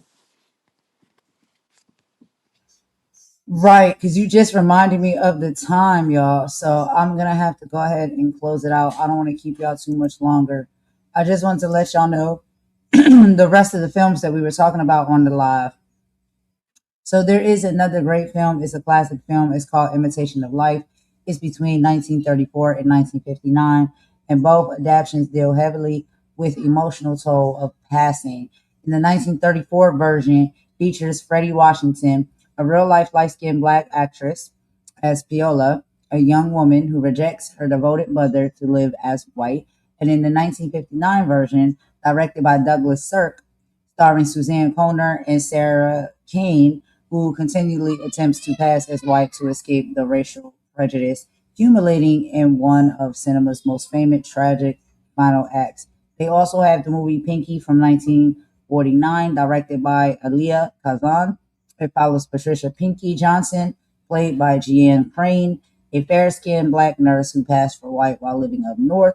When a Caucasian doctor proposed to her without knowing her heritage, she returns home to the rural South to confront her identity and family roots. The Humanity Stain in 2003, adapted from Philip Roth's novel starring Anthony Hopkins. I love Anthony Hopkins. And Wentworth Miller. It centers on Coleman Silk, a respected classic professor who had hidden his black heritage for decades, living his entire adult life passing as I can't say that word for YouTube purposes, but a ooish white man. And then we also have A Patch of Blue from 1965. While not exclusively passing, it explores racial perception through a relationship between an educated black man, Sidney Poitier. Shout out to Sidney Poitier. I love me some Sidney Poitier. And in a unfortunately physically abused blind Caucasian woman, Elizabeth Hartman, who initially does not know his race because she's blind. And then there's Lost Boundaries of 1949, based on a true story of Dr. Albert Johnson and his family, who passed as Caucasian for 2 decades in a small New England town before the truth became public when he applied for a commission in the U.S. Navy. And there's another movie that me and my mom watched, and she did pull up that title earlier. But that literally was a movie where the entire family was like passable, right? And that's literally what happened back in that time. When they went to go and join the Navy, they have to do a blood test. And when they did their blood test, it came back that they were, or had African American or, not American, but black blood, you know. And so once those reports came back, they were denied. They couldn't go into the U.S. Navy. You could go into the military when you were black or African American, but you couldn't get into the Navy. That was the thing. And there was another movie about that, and my mom knows that title of that movie. I don't know if she's listening. Maybe she can put it in the chat. But yeah. So a lot of different movies. If y'all want to check anything out, when it comes to these movies on your own accord, that was the thing back in the day. You know what I mean? And the biggest one is, The Imitation of Life. And that was the serious movie or whatnot that I seen, where I first seen like, wow, like those are sometimes the choices that people make. And so I just wanted to show y'all a little bit of that, and then we'll do a song and we'll get up out of here.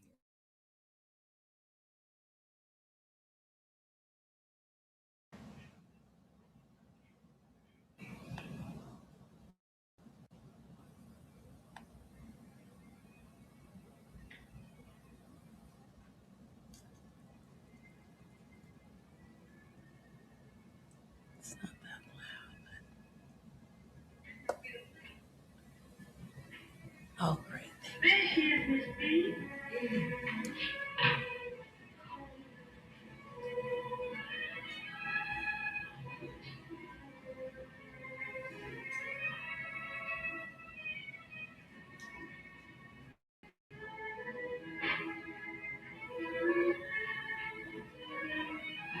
your new job. Very much, thank you.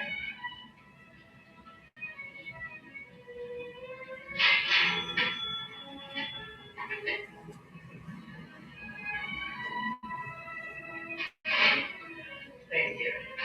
Now give me one of those.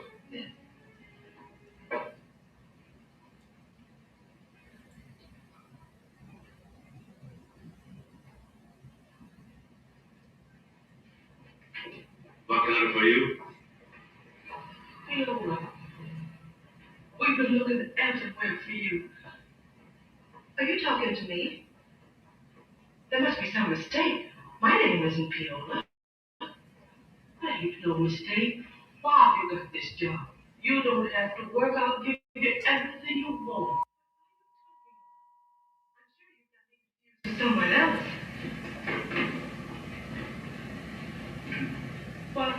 What, Viola, child? I'm your mammy. Well, that's ridiculous. I never saw you before in my life. What's the meaning of this? This woman doesn't know what she's talking about. Do I look like her daughter? Do I look like I could be her daughter?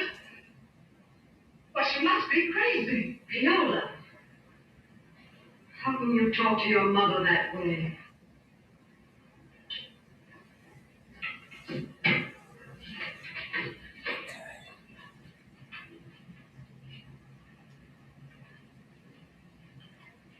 Come on, darling. Come on.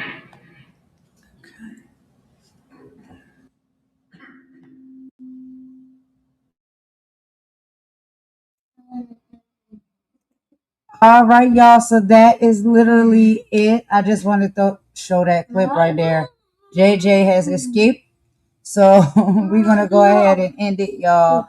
But Imani, did you have a few final words that you wanted to share before we get up out of here? And then I'll do mine.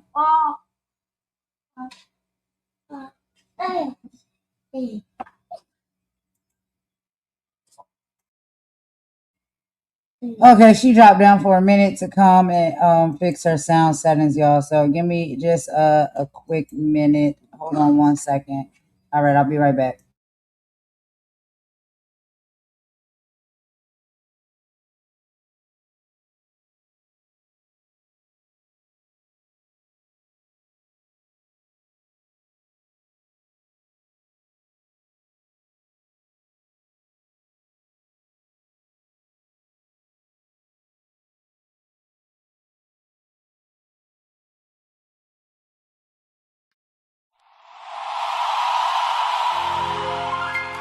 Before the crown,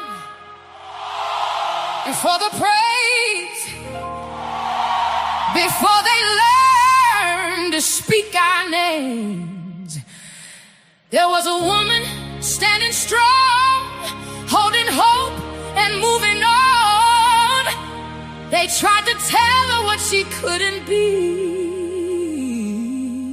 but she looked inside and chose to believe.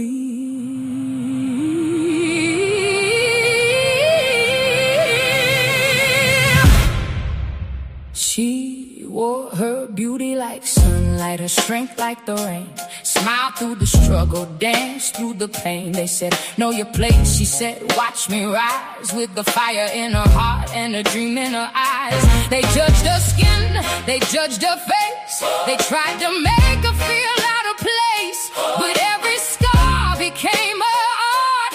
Every wound strengthened her heart. Still beautiful,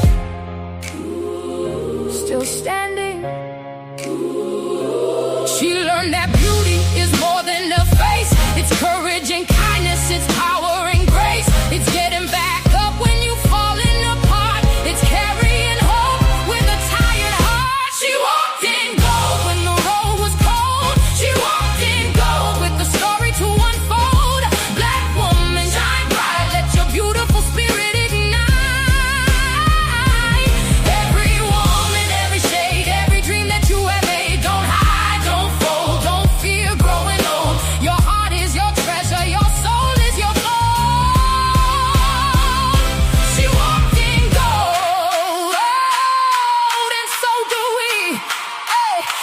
shoulders, change your hair, change your face, change your body, change your shape, change your voice. Don't talk too loud, don't stand too tall, don't make them doubt. But why should a woman break herself apart just to make somebody comfortable with her heart? No, we wear the curl, the braids, the looks, the gray, the scars, the curves, the wisdom we earned along the way. Black is beautiful, brown is beautiful, light is beautiful, every shade is beautiful. And beauty ain't a contest, ain't a crown to steal. There's enough light in this world for every woman to feel. Because we are not just what the mirror shows. We're the hands that build, the hearts that know. We're the mothers, the daughters, the sisters, the friends, the women who break what the past couldn't make. She walked in gold through the fire and the cold. She walked in gold with the heart brave and bold. Black woman, rise high, put your crown against the sky. Every woman stand tall, you don't have to shrink at all. Your beauty has meaning, your voice has soul, your story has power. You are the gold.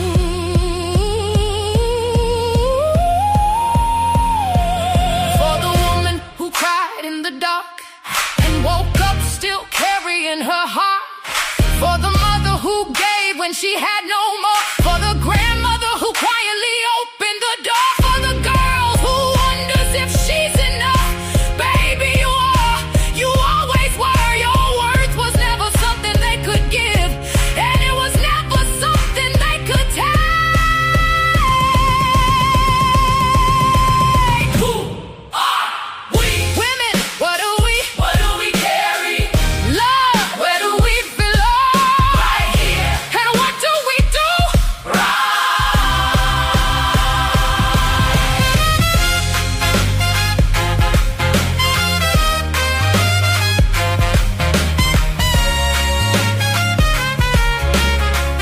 Come on, come on, come on, come on, sister. Step to the left, step to the right, turn around. Let your joy shine tonight. We fought, we loved, we built, we healed. Now, yes, like freedom is real. We carry the past, but we're not trapped there. We honor the struggle, but we're building with care. For every woman who came before, we open another door. For every little girl looking into the mirror, make tomorrow, make her dreams clearer. May she love her skin, her voice, her name. May she know she doesn't need to change. She walked in gold. Through the tears, through the years, she walked in gold. Through the battles, through the fears. Black woman, stand proud. Every woman, stand tall. There is room for every one of us to shine through the all. No more hiding, no more shame, no more shrinking to fit their frame. We are history, we are tomorrow. We turn our pain into something we can borrow. Walked in gold. She still walks in gold. She walked in gold. And now we walk together.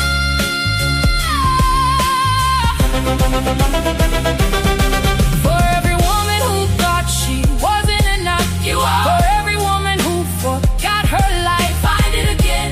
For every black woman who learned to love what the world once rejected, keep shining. For every woman, every shade, every age, every story, your life is worth celebrating. Walk in gold, walk in gold, walk in gold, walk in gold, walk in gold. Your worth is not for sale. Your beauty is not up for debate. Your story is not too late. You were born with the gold.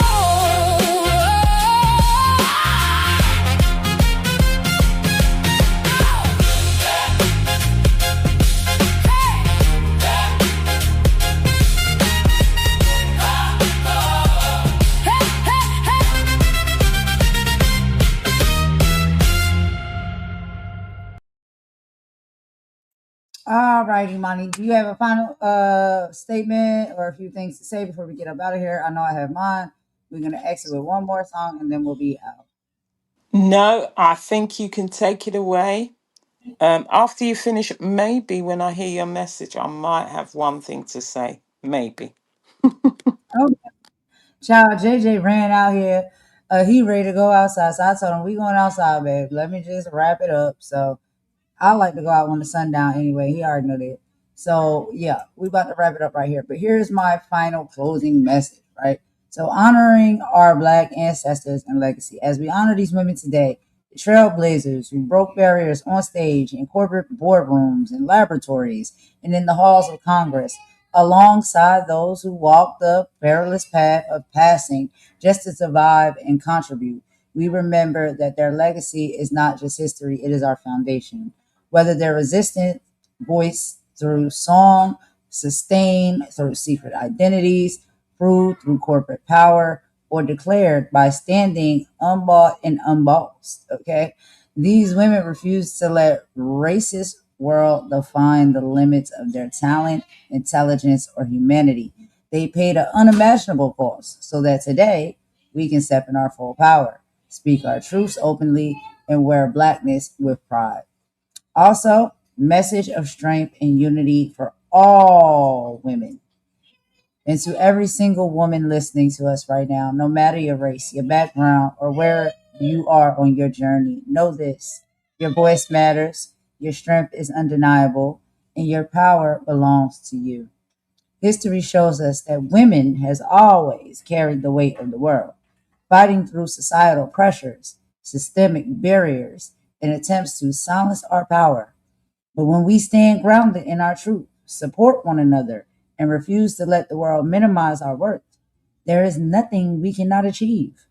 Walk into every room with your head held high, hold on to your pride, and know that you carry the strength of generations within you. Excuse me, y'all. Stand tall, stay strong, and keep your light shining bright always. And that is literally all Golden got to say for this live this evening. Imani, did you have anything more you want to add before we end it? I just say something to the men out there. We know that you support us in our journey. We know that you love and protect us where you can, of all, men of all races. But the only thing I want to say is please, please put down the toilet seat when you finish. That's it. Imani, I cannot with you. Not put down the toilet seat when you finish. But yes, please put down the toilet seat when you finish. Okay. I'm sorry. No, that was a great message, Golden. That was a great message. I'm sorry, I'm just being, I'm Now just we acting clowning. a We fool clowning. today. Yeah, we gotta let the people go. We clowning. But yeah, y'all, Yep. men, we understand the ones who protect, support, and rock with us. But yeah, just put down the toilet seat when you're done. You know what I mean? All right, y'all. We're gonna end it with another boppity bop bop bop. And we get y'all up out of here. We're gonna see y'all on the next live. Thank y'all so much for joining. Everybody who is here, we really appreciate you. And even if you was just listening in the cut, we can feel your presence, and we appreciate that as well. We hope you enjoy the live, and we will see y'all on the next one. And put down the toilet seat. Yeah. We will see you on the next live. We love you. Take care. Bye. Golden and Imani out. Bye.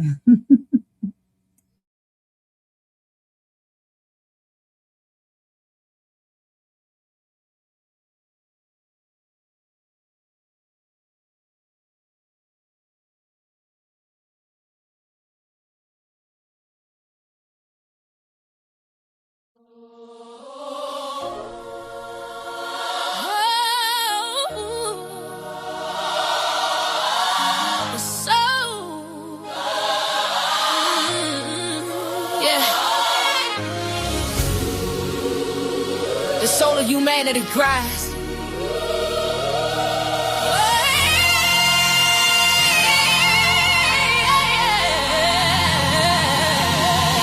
A roof above, a shelter from the storm, a gentle hand to keep a spirit warm, a plate of food, a mind that's free to learn, a simple peace, a righteous wage to earn. That's right.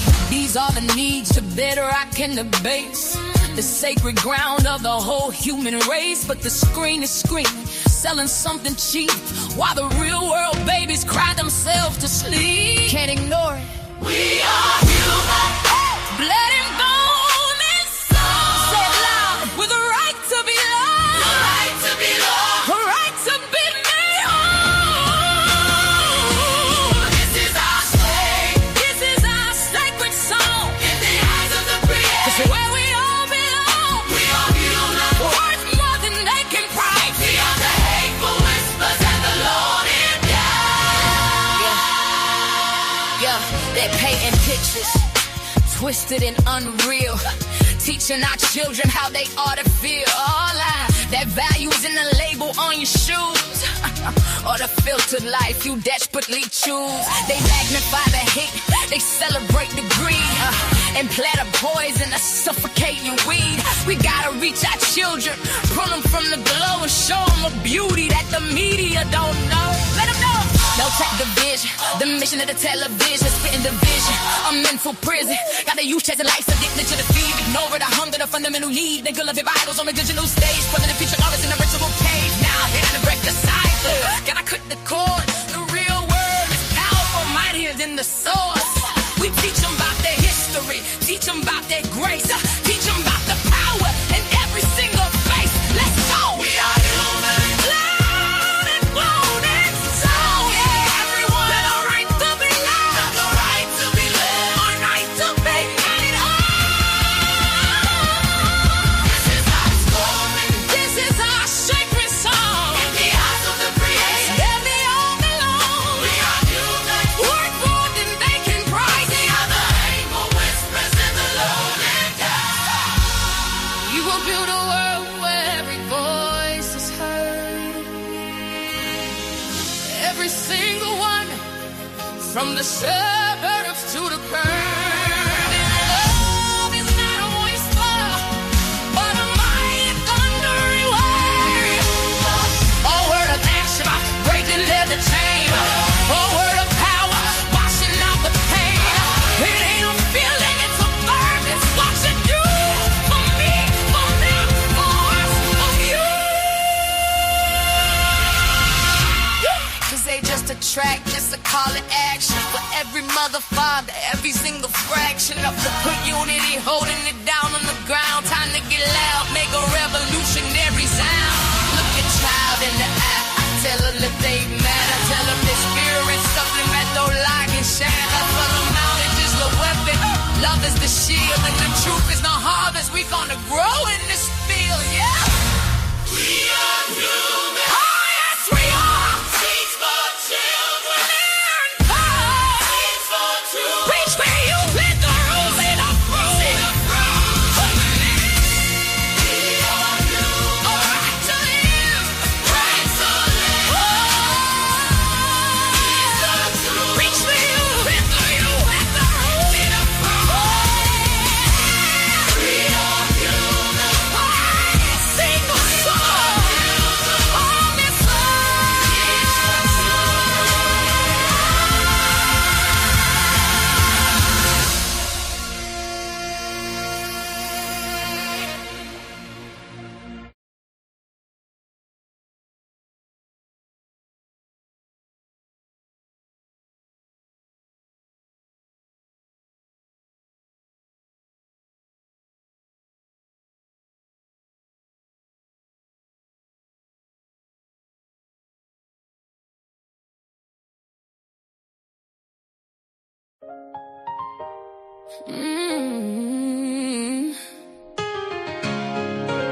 They got people forgetting the fruits of human. That part. Every laugh ain't harmless. Every post ain't just jokes. Some people smiling online, crying in real life. Enough is enough. Enough is enough. Why you tearing people down for fun? Why? You don't know what they carry when the camera done. Broken souls throw stones, then hide they hands. Cowards in comment sections playing God again. Karma don't miss, karma don't miss. And healing's still possible too. So either spread love or watch life humble you. Yeah, YouTube streets messy. Everybody got a target. Creators throwing dirt like hate became a market. Mocking people daily. That spirit look haunted. Tell me who raised y'all? This behavior garbage. Laughing at depression, exposing folks' trauma. Then next shock when tragedy follow behind you. The evil energy, boomerang proper. Come on, pull up silent like a midnight robber. And honestly, do you watch my live? I talk truth, pain, growth, tears, real vibes. Not everybody built for the games online. Some folks want insult from losing their mind. That's fake, no cap. Y'all addicted to humiliation. Every live stream feel like public execution. Views over souls, cloud over humans. Then wonder why the whole world mentally ruined. Somebody mama crying at night. Somebody daughter hurt inside. Somebody praying not to give up while bullets screenshot pain for life. Shame on you, shame. You need healing too. Only damaged people wake up daily, trying to damage others too. Enough is enough. Why you tearing people down for fun? Tearing them down. You don't know what they fighting when the live stream done. Baby, no. Keyboard killers acting tough online. Whole time spiritually broken inside. Karma don't miss, no. Karma don't skip souls either. Every hateful seed gon' meet the reaper. So to the hurt and bully people, listen close. You matter more than these demons online. These chicks bitter, these dudes weird. Obsessed every day, like why you still here? Refreshing my page while pretending you don't care. Whole personality built off hate and fear. Talk slick online, real life timid. Broken inside, everybody can't feel it. Projecting their wounds while the comments all cheering. That ain't straight, baby, that sickness concealed. And I said what I said. Yeah, some of these creators need therapy bad. Not another live stream drag. Not another fake outrage cash grabs. Yeah. Y'all bully for a living. That's sad. Spirit look bankrupt, dusty and mad. And the people encouraging it just is trash. Laugh now. Karma got a long memory past. Lord, cover the wounded, cover the lonely heart, cover the lonely heart, cover the people crying silently in dark rooms. Teach us compassion again. Teach this world mercy again. Because words cut deep, so deep. And some people never recover. To everybody bullied online, you are not weak because you hurt. You are not crazy because you feel pain. And don't let these empty souls convince you your life got no value. The loudest bullies usually fighting demons they never healed from. That ain't an excuse, but it's the truth. And to the bullies, get help, seriously. This obsession will tear his strangers apart every day. That ain't normal. Enough is enough. We need love more than ever now. More than ever. Too many souls out here barely hanging on somehow. No more glorifying painful views. No more clowning her forever new. No more mob attacks for entertainment. That darkness got consequences too. Karma don't miss. Karma don't miss. And healing's still possible too. So either spread love or watch life humble you.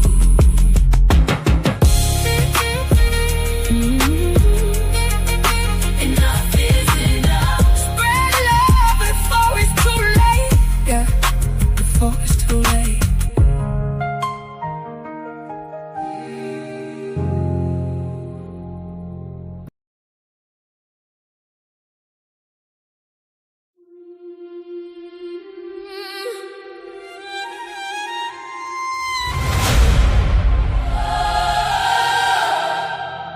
Yeah.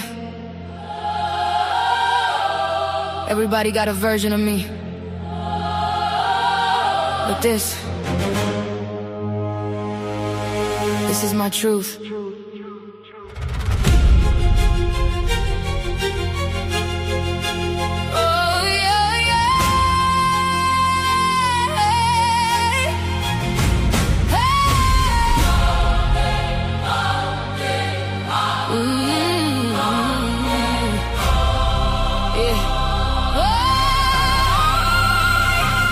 Everybody got opinions, never ask me who I am. Read one page, close the book, now they think they understand. They call my kindness weakness, my forgiveness being blind. But I just refuse to let this cold world steal my shine. I've been stabbed in the back, still I lead with love. Lost a lot of people, still I look above. Smile through the pressure, I survive the rain. Turn my tears into diamonds, from my losses in the game. Don't mistake my silence for not seeing. Peep every vibe, every switch, every reason. Real power knows when to leave without making a scene. I'm misunderstood, it's alright. God's still writing every line. I'm more than labels, more than pain, more than every rumor attached to my name. If you really wanna know me, walk beside me, not behind me, not around me. Yeah, I'm multifaceted, diamonds got more than one side. Some days I'm the storm, some days I'm the sunrise. I make my own choices, I stand on my own feet. Can't nobody live my purpose or rewrite my dreams. God gave me free will, I'm gonna use mine. If I stumble, I get up every single time. I answer to my conscience in heaven above, not strangers who mistake my peace for giving up. I will scream to fit your comfort, I won't dim. Defeat your ego with freedom looks different. Then let me be different. Still I'm standing, still believing, still becoming. Maybe if we listen before we judge, we discover we all carry invisible scars.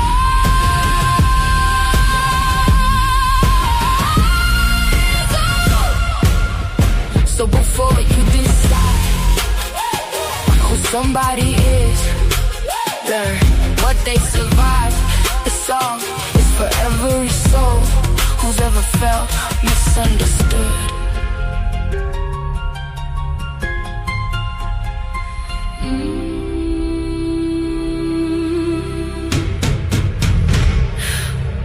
Misunderstood.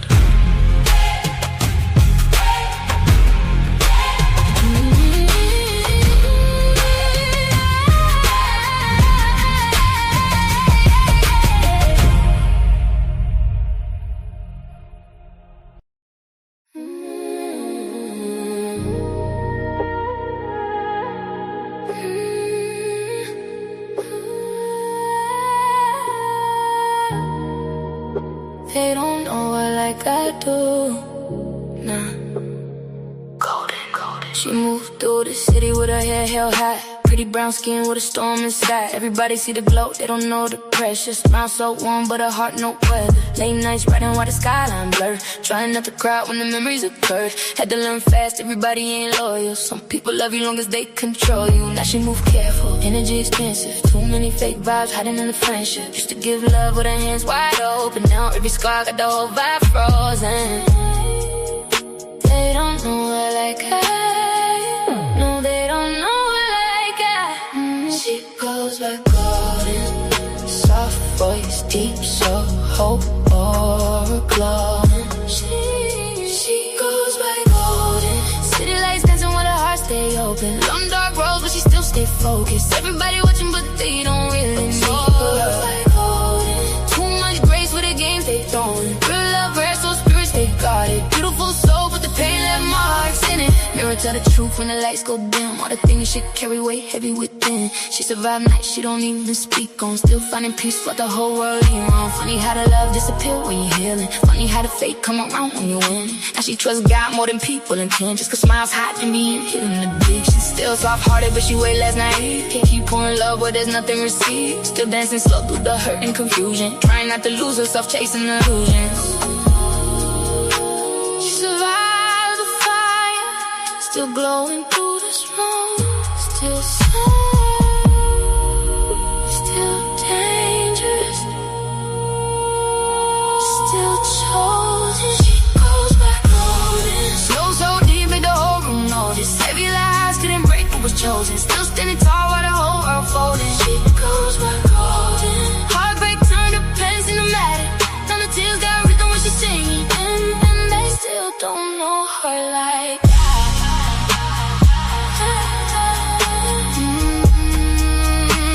They still don't know